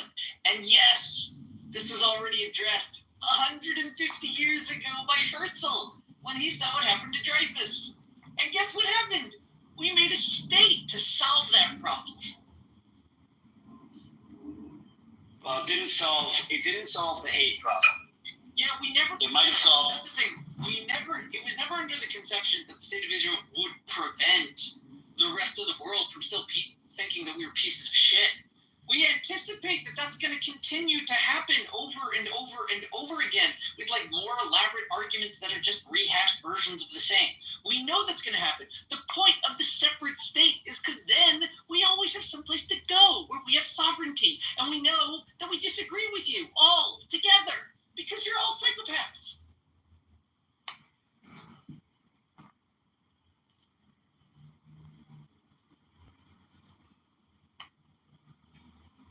What if we had a thing, Daniel? What if we had graffiti that was like, here's how crazy radicalized I've become. Kahana was right and Leibovich was right. What if they were both right? Mostly, I was just like, I don't know his move. Do you know Leibovich? No. Leibovich was a philosopher in the mid-20th century who argued that now that Jews have a state, the risk is becoming, corrupt and authoritarian, and like he wasn't an anti-Zionist, but he was very critical of like the newfound power that Jews had and what that would do to our internal. Yeshayahu Leibovitz? Yeshayahu Leibovitz. So you're saying that he had sort of like a post state established policy of self-restriction of power or utilization of power, that kind of a thing? Yeah, he said the Israeli state is going to end up oppressing Palestinians. It's going to happen. Right? And he wasn't an anti-Zionist in that way. He was just trying to they're an animalistic race of barbarians who want or hell bent on our destruction. Both can be true. So that's what I'm saying. Like there's an ironic place that I'm at these days, which is Kahana was right and Leibovich. That's the challenge, by the way. Shut up. He didn't unpack Leibovich's position. So what did Leibovich think that Israel should do? Just like acknowledge that we're going to oppress the Palestinians and thus not? Oh, just what he unpacked it. Be a regular sort of Western democracy. That is like, Bill being called sort of monsters.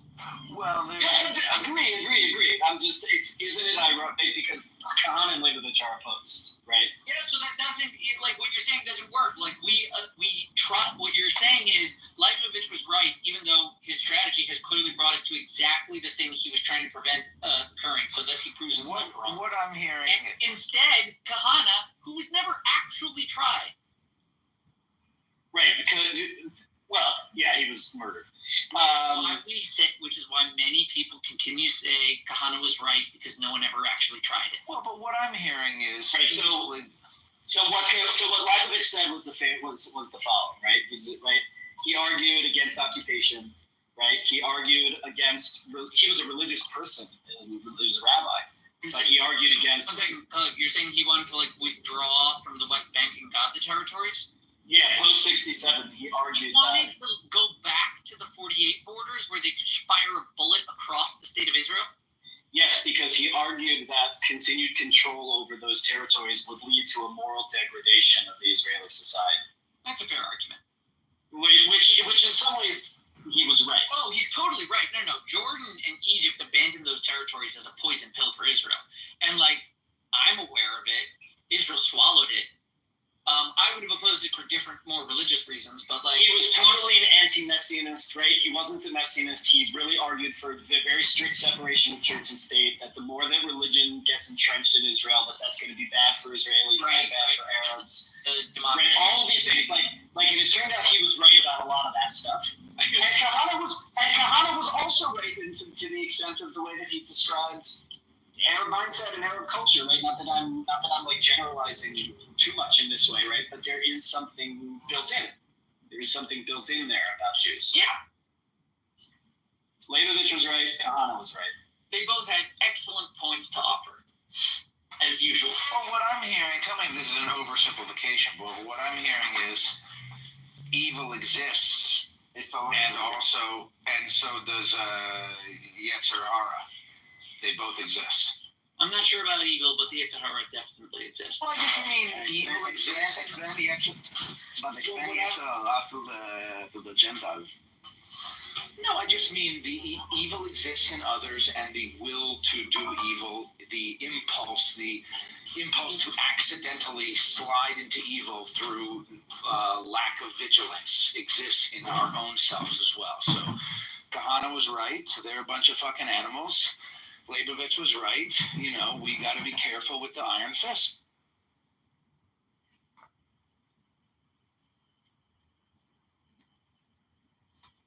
No, but you guys needed a rabbi to tell you if the Muslims are in? I'd still say that, militaristically, right, under the simple geography, it doesn't make sense to give back those territories, not completely. You'd have to occupy them at least militaristically. Like, you could, if you want, pull all the Israelis out. But then again, if you have a free, independent society, how do you stop the settlers from wandering into the no man's land that the Israeli army that's the whole thing. Can't be in because it's too dangerous for the Israeli government, right? But Michael, that was the whole post '67 discussion, right? And what ultimately what was decided to do was to do nothing, decide not to decide. I think had there been. Cully. So hold on. Let me just finish that. Hold on. Let me just finish that real quick. 10 seconds. Had Israel annexed it fully, we'd be definitely living in a different reality. Yeah. And had they given it back all the way, they would have been living in a different reality. The fault was not deciding. If they had given it back, they would have been subject to wars they weren't ready for. Maybe, but then it would have been a war. But then it would have been a war and not an occupation. But in Gaza, we get to Gaza, and you see what happened in Gaza. It became like a terror army. Yeah. But we're talking in the context of 1967 politics, and there is no Palestinians, there's no terrorists in that way. There are Arab armies, there are countries. Right? That's who we're fighting against in '67. We're not fighting terrorists per se. That's the point I wanted to underline. The military justification for maintaining, at the very, very least, even if you wanted to forcibly remove every Jew within the West Bank and Gaza, maintaining military control, even doing that in a democracy, right? The inertia you're talking about when that has to be done, and it's a good question whether or not to occupy it or push people out, inertia is the natural consequence of a Republican democracy. That's what it leans on. It leans on the time and bureaucracy and slow deliberation that time affords. When you're in a state of war in Israel, you have to think way a lot more like fucking Kahana. See what I'm saying?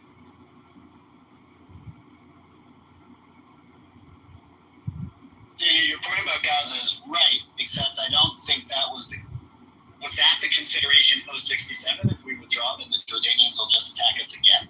Yes. Don't you understand? They wrote articles, they proved it, up at the top, that really thick, stupid little point. You literally could fucking fire a bullet through the state. That's so stupid. That makes no. And you have people on those borders that want to blow up the state. Are you insane? You cannot leave that subject to Jordanian and Egyptian control. And they did attack. See, it's interesting because for a long time, I've said I don't minimize the security concerns; those are real. But why not just defend the border, right? Sit on the border. Call it. That's what I'm saying. That's what they did. They did just want to defend the border. They said there's no fucking way that the border is going to stay here. And the inertia of it. Right, that's not defending the border. That's changing. That's changing the border. Wherever they fucking wanted because they had military support. Yeah, but that's changing the border. That's not defending the border. Yes, that wasn't decided by the government. That was something the government had to react to because they had citizens that were free enough to do it. And they don't give a shit about the government. They want to occupy the hills of the Holy Land. And the government is good enough to protect them. Why? Right, well, that's why. The goddamn hill. Right, well, that's why those people are not Zionists. They don't care about the government.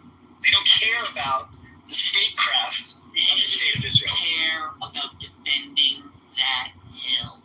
I understand. That's what makes them not Zionists. Zionists care about the state and the democracy. These people don't.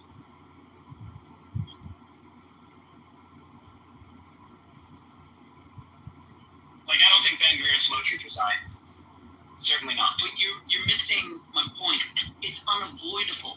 The people that choose to go out there grows. Their population and numbers grow. The people that are interested in their way of thinking grows. And their political power in a liberal Republican democracy grows. Right. I guess what I'm suggesting is, had the settlement had Jewish communities in the West Bank not been created, right? You could have had like a benevolent occupation, and the decision to not decide about what to do, fully annex or give it back. Yeah, I think you could have had a benevolent occupation. It's bullshit. I'm a leftist. A benevolent violation of uniformed IDF soldiers controlling a bunch of stateless Palestinians. That would have been it wouldn't be. It wouldn't have been a military occupation. It would have been administrative. What you had before 2005? Yeah, I think. First of all, I think there is a thing as the benevolent occupation. Number one, right? I think there is an occupation. I don't think. I think you can take care of the people you. I think you can take care of the people you rule over. If anything, just seize the territory and administer it, but you cannot call it an occupation because that just implies that you are don't get caught up. The responsibility of it and you're just being there. Don't get caught up with that word, right? It's a technical word. It means that it's a technical word. It's not that's all. Right? I'm not implying anything about to whom the land belongs or blah, blah, whatever. I'm not implying anything. Right? But it's an accurate description. Right? All I'm saying is that there could have been an administration of West Bank that didn't because there's been a progression from 67 to now. You have the rise of nationalism and terrorism. You have the increase in the settlement apparatus. You have the building of the wall. You have the murder of the prime minister. You can't just restart the tape, right? But I'm just speculating, right? If you go back, right? Then those that say don't annex, but we can't give it back, right? Which is what happened. Why did it have to be a military occupation in the end? Who is that set up? What do you mean occupation? The material lives of Palestinians in the West Bank are controlled by the Israeli military. What do you mean? No.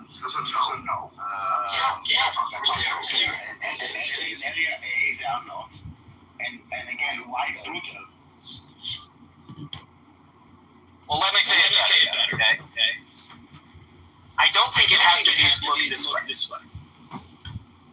I think it could have looked better. It was always going to look quicker and wanted to paint it. I think it could have looked better. I think it could have looked with. I trust the Israeli. I trust the Israeli military so much that I think they can maintain security without each other. No, we cannot. Sure. Why? Look what happened today. What happened today? The guy that got killed in the Robbie Levy? Not killed, murdered. Fine. Murdered. Yeah, Alright, I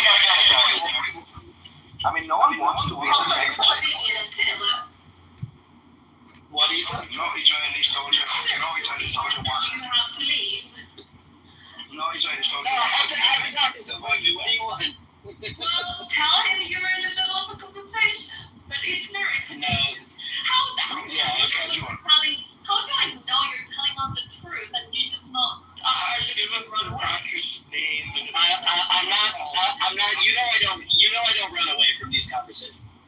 Give us the doctor's name. Yeah, I'll call the secretary. Right. Yeah, we'll reschedule it. That's fine. Okay, I'll be back. If you want to check the governor point. All right. I hope everything is okay. And the constipation loosens soon. Hey guys, how you doing? Hey, Edmund. Don't call me Jacob. Wait. It's like an English Jacob. name. I said Jacob. I know, Jacob. You honor us with your presence from all the rooms that you're streaming. You're choosing to hang out with us. Streaming? I don't stream anywhere. What makes us Not you, Edmund. To Edmund. Oh, I think you did. Yeah.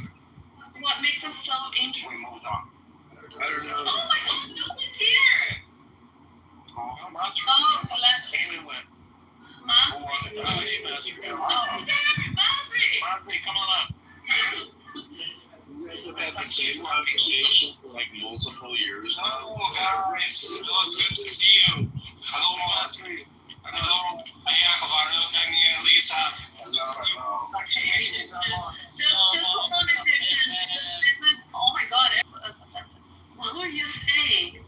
He was saying everything we say is meaningless, and we've said it all before. No, what I'm saying is, I think Caleb, it's a me problem. Why am I even having this conversation? So, if you finally recognize that this is like a holding cell for insane people who just like to repeat themselves every single fucking day, you know, as a recorder, it gives me a lot more peace actually not being involved in these conversations and just listening. So I want to thank you all for doing the heavy lifting. Thank you. You're very welcome, Edmund, and thank you for honoring us with your presence. Because from all the rooms that you're streaming, you chose to spend time with us. Well, he's got 5 different. We're only one fit. In France, the word presence is songs. So if you want more in your life, if you want more wealth, more happiness, more love, I encourage you all to find more Puissant. Thank you. And also, see who is... Oh, she left. Oh, she's there. Daniel, our favorite mailbox, is here. Oh, thanks. Yes. Yeah, mailbox.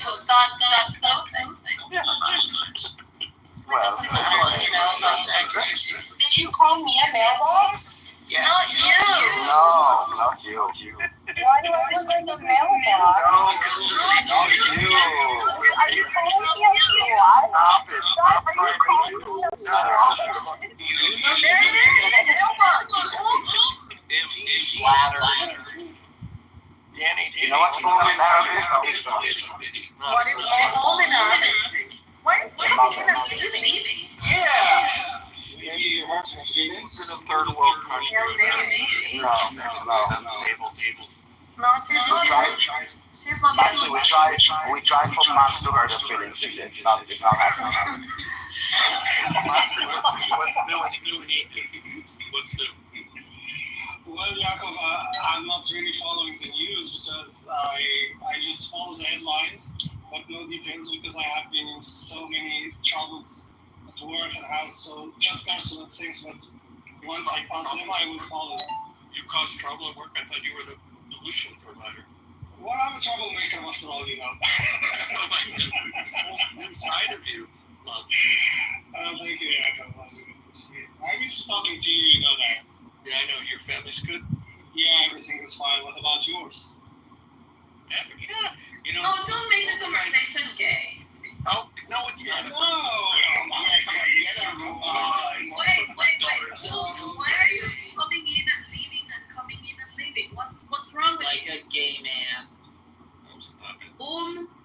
Why are you coming in and leaving and coming in and leaving? What's wrong? You know what comes in and goes out all the time? Gay man. Yes. A Muslim into a goat. Yeah, Daniel would know the answer. Can you speak? You know, do they suppress speech? What the hell? Block for a mouth?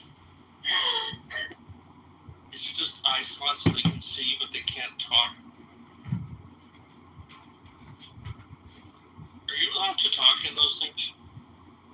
Yeah, she might be in the Let presence me of. enjoy my food. Oh, you're Actually, fine. take off the top. Like, how do you Fine. one of those things? I'm actually in crisps, so I'm gonna go. It's a feeding tube, guys. She's using I it. thought you were in the presence. I thought you were in the presence of men, and that's the reason why you weren't able to speak. Does everyone here identify as a man or a woman? Well, I identify as a woman for the purposes of easing you, so. Gross. Yeah, I think so. Why would I identify as a woman? Well, you're halfway there. Danny, I love your headscarf. It's so cute. Daniel, I believe that women's clothing is often cheaper, so. Cheaper? Well, okay, if you the bonnet thing's cheaper, is that what you're saying? Makes sense. Women's clothes are cheaper? In what world? Expensive per square inch. What? We are not cheaper. You guys are cheaper. No, clothes from designers. I mean, I can go with the same jeans for a month. Women clothes are cheaper than Men's clothes in style. Hold on, I want to grab more. Coach. Yes, but women's turnover in styles is every year there's a new style. But men's. Twice a year, there's hold on. But for men and women, but when it comes to the turnover on styles, men's is more constant. You don't have to replace men's clothes as much to keep up with the styles. Well, neither of you are. That's because we don't put weight on it once we're in and use it all for the summer. If you have like a sober style, it's also not to keep up with fashion. If you're a woman, But anyway, just men's clothing is more expensive than women's, but when it comes to underwear, it's the other way around. That's the benefit of the niqab. It's the same thing all year No, round. it's You don't not have fun. a blue one. It's black. What are you doing? Are you programming your bomb? It's not me. How do you know? Oh, I thought it was home. It's not me. I'm not that smart yet. I got one more out there. You know, one mother was saying, one mother was saying to another mother, my son, he's 17 now. And the second mother says, they blow up so quickly. Who blew up? He said, grow up. I love these white jokes. Yeah, well, it depends about the clothing, right? If we're talking about mostly clothing, Can be white, idiot. if we talk about mostly clothing, it's more expensive because of the foam equipment that they're using. It's so expensive. Why was anybody on here? We got people dancing. We got people. No, it's just belief tactics. Policing came from How many explosive vests do you own? Share that. Some guy. Yes, you only need one.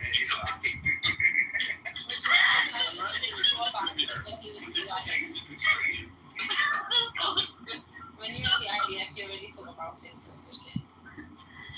You only need one. The ideas are basically heroes, to be honest. Fighting for the entire civilized world. So it's hummus. Not you, man. Hummus is Not you. Not you, I would say. I said civilized world. Hummus is my favorite. Hummus.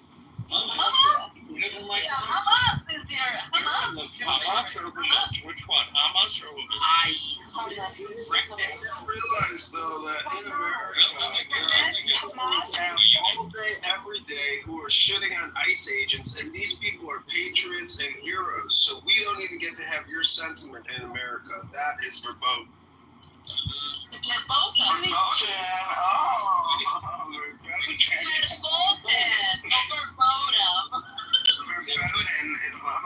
American accent. Oh my god, you're paid here. Oh my god, that's Nazi language. Don't use this for Yes, verboten. Verboten? Yeah. Verboten. Loud. I'm particularly sensitive to that kind of language. Verboten. Yeah. Verboten. I was sensitive, but not anymore. Oh my god. it changed in a certain period of time. You know, I came from a house that we basically never had any German product. We never bought like any German car. Really? My parents did the same thing. For And then trauma? you brought on the Why? Jewish boy with your family. Yeah. You boycotted? Trauma, yeah. You I wasn't boycotted it. Yes, it was a boycott, in a way boycott. And now It's you're like a not personal right. boycott. Not that I love it, but we made My family it. did the same thing. It was very common. Yeah, it would be a very miserable life having to stay angry at something like this that you cannot control. It wasn't anger. It wasn't anger. It was about not seeing it in your face, basically. It was like traumatic, like, you know. Even my grandmother I was get it, but ultimately, this is the thing.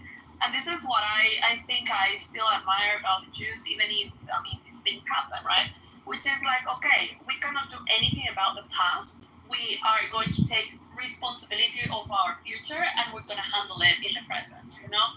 And so at the end of the day, I came from a house that yes, boycotted German products and stuff like this. But at the end, you know, I'm married to German, and he met my grandmother, and my husband looks like completely Aryan, like blonde and eyes, like, you know. What was the reaction? And she wouldn't. The first time that they met, she said it made like a quench in her heart, like the first time that she saw him. But then they became like, you know, for her it was like, and she told me it was kind of like a closure in a way, you know, and it was like even a victory or even like some kind of a win. That at the end of the day, like this has happened. My grandparents looked at it a different way. Let me kind of explain, which was in a world of choices. You don't need to choose the one that's in your face that like directly affected your family. They went through this shit, so they were, you know, when it came down to choosing to buy a Mercedes-Benz or another luxury car, they chose the other luxury car. They just didn't want to see it in their face. It wasn't because, oh, we're going to hold the kids and grandchildren of the Nazis accountable for what their parents and grandparents did. It was, no, we don't need these symbols in our face. And it's also why you don't go and you like advocate for it or you like you say it's like something you just don't do. Not like, you know, you wouldn't even notice this if you didn't know that this is happening. Although it was really strange going to Israel in the 70s and 80s. Every single taxi cab was a Mercedes-Benz. Yeah, but all of that is fine, but you're allowing external circumstances to drive your thinking. It's like if I external circumstances. Yeah, but again, like if I would, I mean, it's just easier to just embrace it, make peace with it, and just move on. Like I get. Well, it's easy for you to say, I guess, but if you would be a Holocaust survivor, that everything German would be like, you know, you don't want to live your life with this like post-trauma. And if you don't need to have I again, you can have like, I don't know, something else, Felix. I don't know what I heard. Maybe Felix is also German, I don't know. No, then you would just go, okay, so you would go with something that doesn't trigger you. It's like, it's trauma. It's not revenge, it's not hate, it's trauma.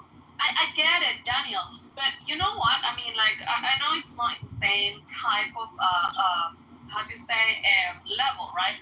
But yeah, I left my country because my life was in danger, right? And something happened to me. I'm not going to speak about it right now because the internet is kindly streaming us everywhere. But anyway, it was like a very serious thing to the point that I had to leave my country because, yeah, my life was in danger. And it was someone that I knew that was close to me, right? And what my sister did, like a few years later, is that this person had a dog, and actually the dog was like really nice and whatever. And you know, my sister had the brilliant idea to call her new dog after the name of the dog of this person. When I heard that, like I felt a punch in my stomach.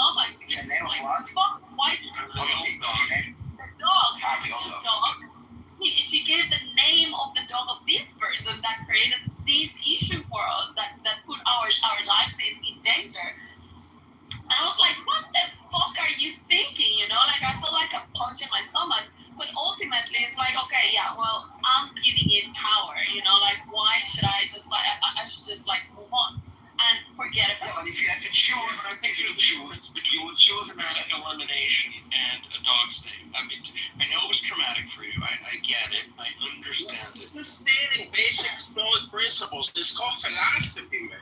You know, Marcus Aurelius. Stop. Okay, don't. This is a serious thing. Like, I love. It's serious, and we're taking it serious, but I mean, it doesn't mean that you cannot kind of like joke a little bit about it. But I know that the topic is serious, and I get what you mean, and I understand that this is hurtful and painful and all of that. But the only way of dealing with pain is actually dealing with it and get over it, so that you can. I can't say that it diluted over time. My grandparents would not touch a thing. German. My parent started to raise food. I don't care. He's not going to hold everyone in the food chain or, the grandparents. But it's not about holding them accountable. Again, it's trauma. This is the same reason that like many Holocaust survivors would put food under the blanket, under the mattresses, not because it's like it means anything. It's like it's part of like this trauma of having no food. You guys don't. Yes, exactly. It's trauma. Yeah, it's trauma. It's like PTSD. Yeah, exactly. No, and I get it, Jacob. I mean, you're right. It's diluted through generations, right? I mean, it's not the same that there are the actual Holocaust survivors who actually experienced it. That for them it's disgusting. They just cannot even process it. They listen to their parents' stories, and that. Yeah, the second generation was also very much affected with it. Yeah, it's not just the Holocaust survivors. There's actually people who are getting payments for Holocaust survivors who are second generation because of the psychological burden that they've had to. Yeah, the thing is that it's not that far away. I mean, it happened less than 100 years ago.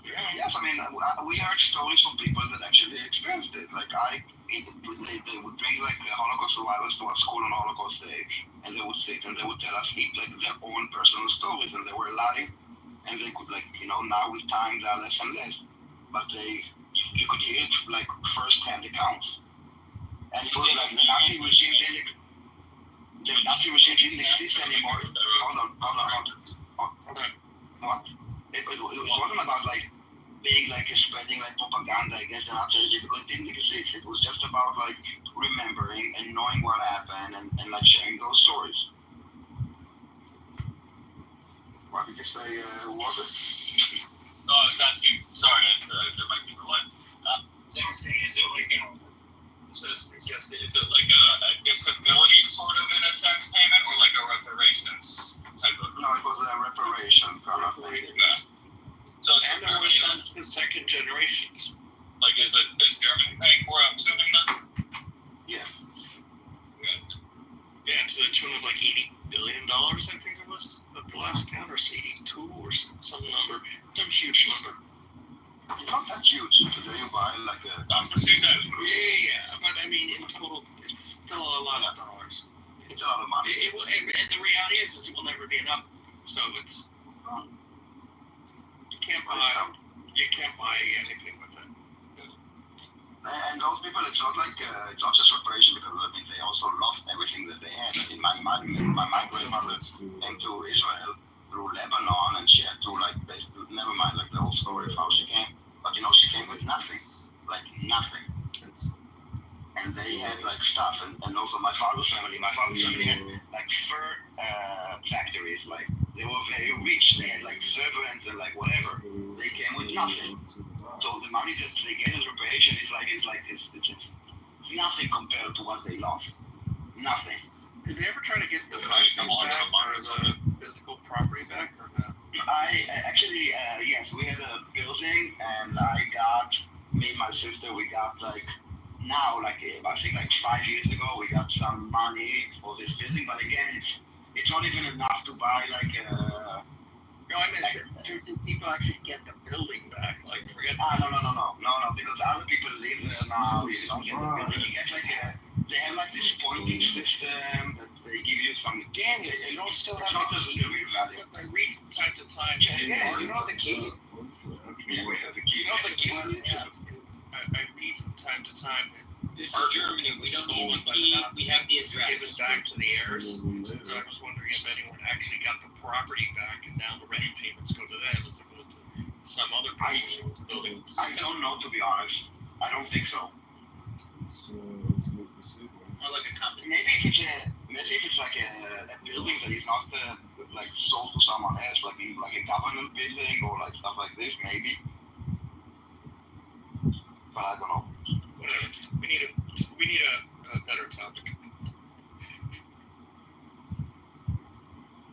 I got a topic. What do you think of Emma Watson's boobs? I don't think they exist. Are they the same size? No, you're thinking of her when she was 8 years old. No, I'm not.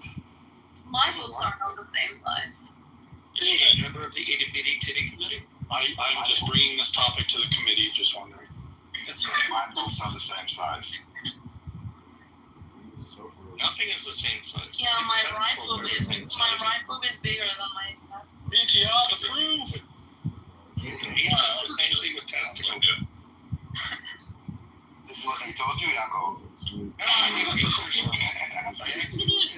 Because someone was saying, oh, like, hold on, when you say you looked into it, I looked into it. Yeah, research. Because I look into it. Yeah, after you next time you look, the closer eye. Closer than mine, you think? You know what I meant. Yeah, let's go because you will not win this.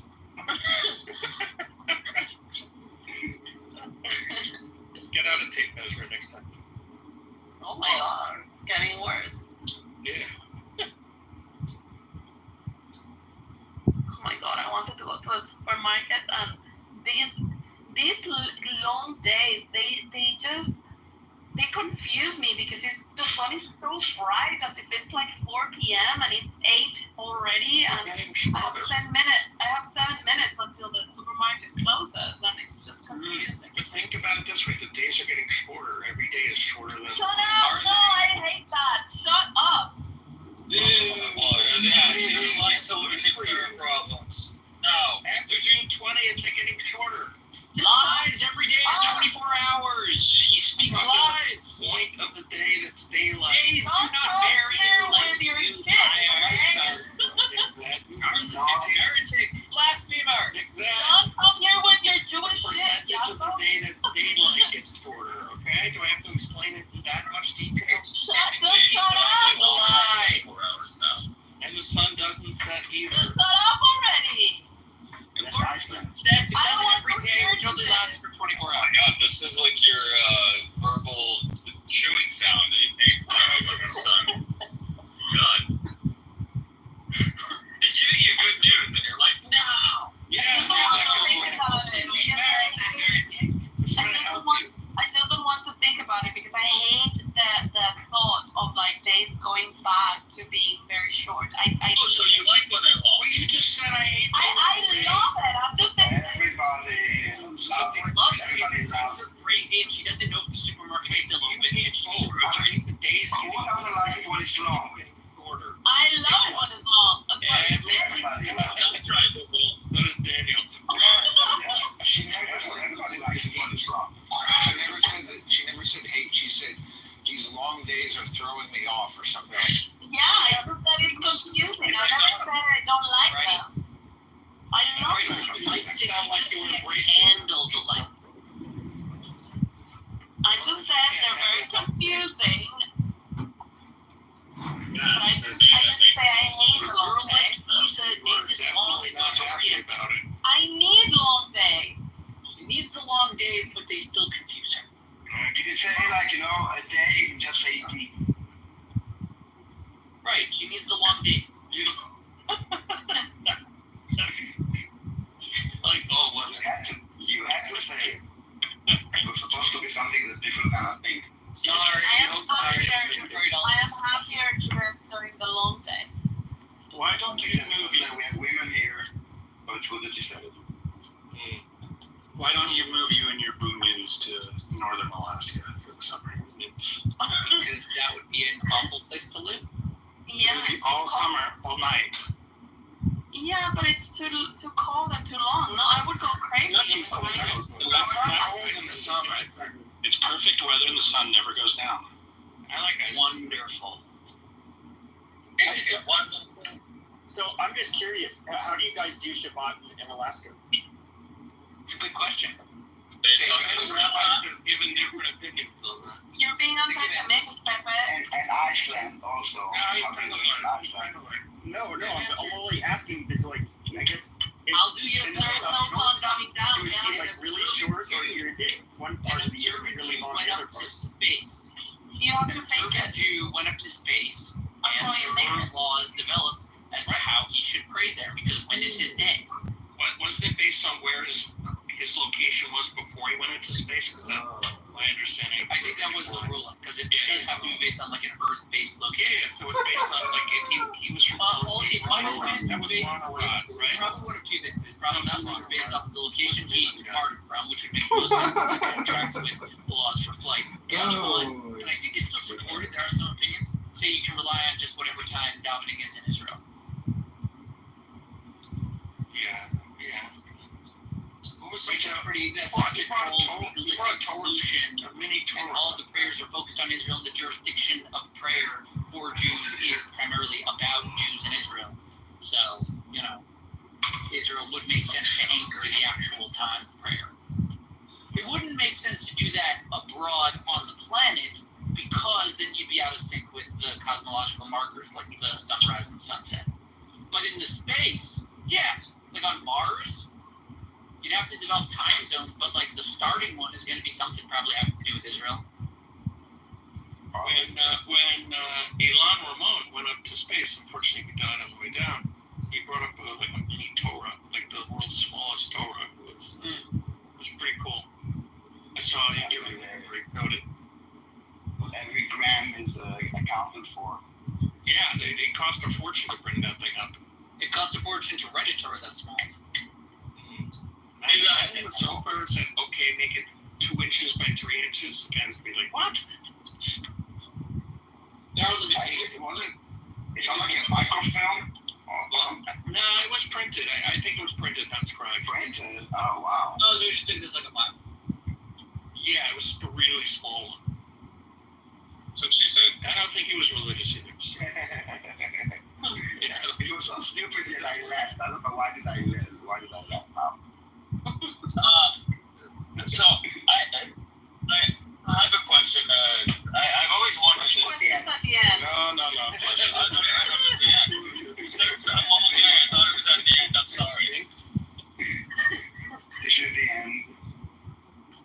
My friend. It's incredible, but like Randy has come up with so many, how to say, like sticky phrases, and it has spread over everywhere. That's it. Jews are using it as well. I have taught them. The questions at the end is Randy. Yeah, that's right. Yeah, questions at the end is a Randy thing. They're amazing. It's also a Randy thing. Well, even a broken clock is correct twice a day. So. Yeah, hello, that's just What if a broken clock is in space? That is correct all the time for some time zone, The clock on the tied to Houston time. Awesome. Yeah, they gotta have a reference. They can't just say We have a problem here. We do have a problem. That was almost Cambridge. We had a problem. Really? Yeah, they bulldozed this huge portion of Houston. Cambridge. Hold on, that's a great story. It was almost Tel Aviv. We have a problem, right? No. So I went to school at MIT, and there's this huge area that doesn't have triple deckers, and doesn't have the general sort of houses that are part of Cambridge. It's all flattened, and it's like warehouses and buildings. So John F. Kennedy, when they started the mission to the moon, he made sure that all of mission control was going to be in Cambridge, Massachusetts, because that would give a lot of money and a lot of jobs and everything to that area, and it was close to MIT and whatever. And then he gets killed, and guess who comes into power? LBJ. Where does he want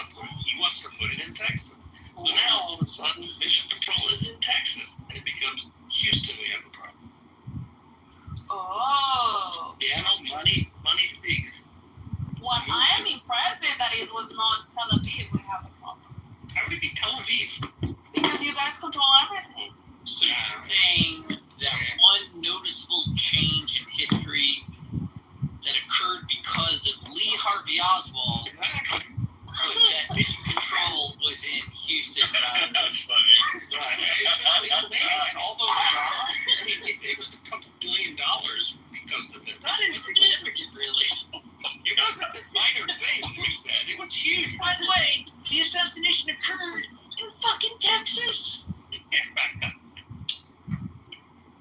are not going to launch from Houston because it is easy, but because of its hard.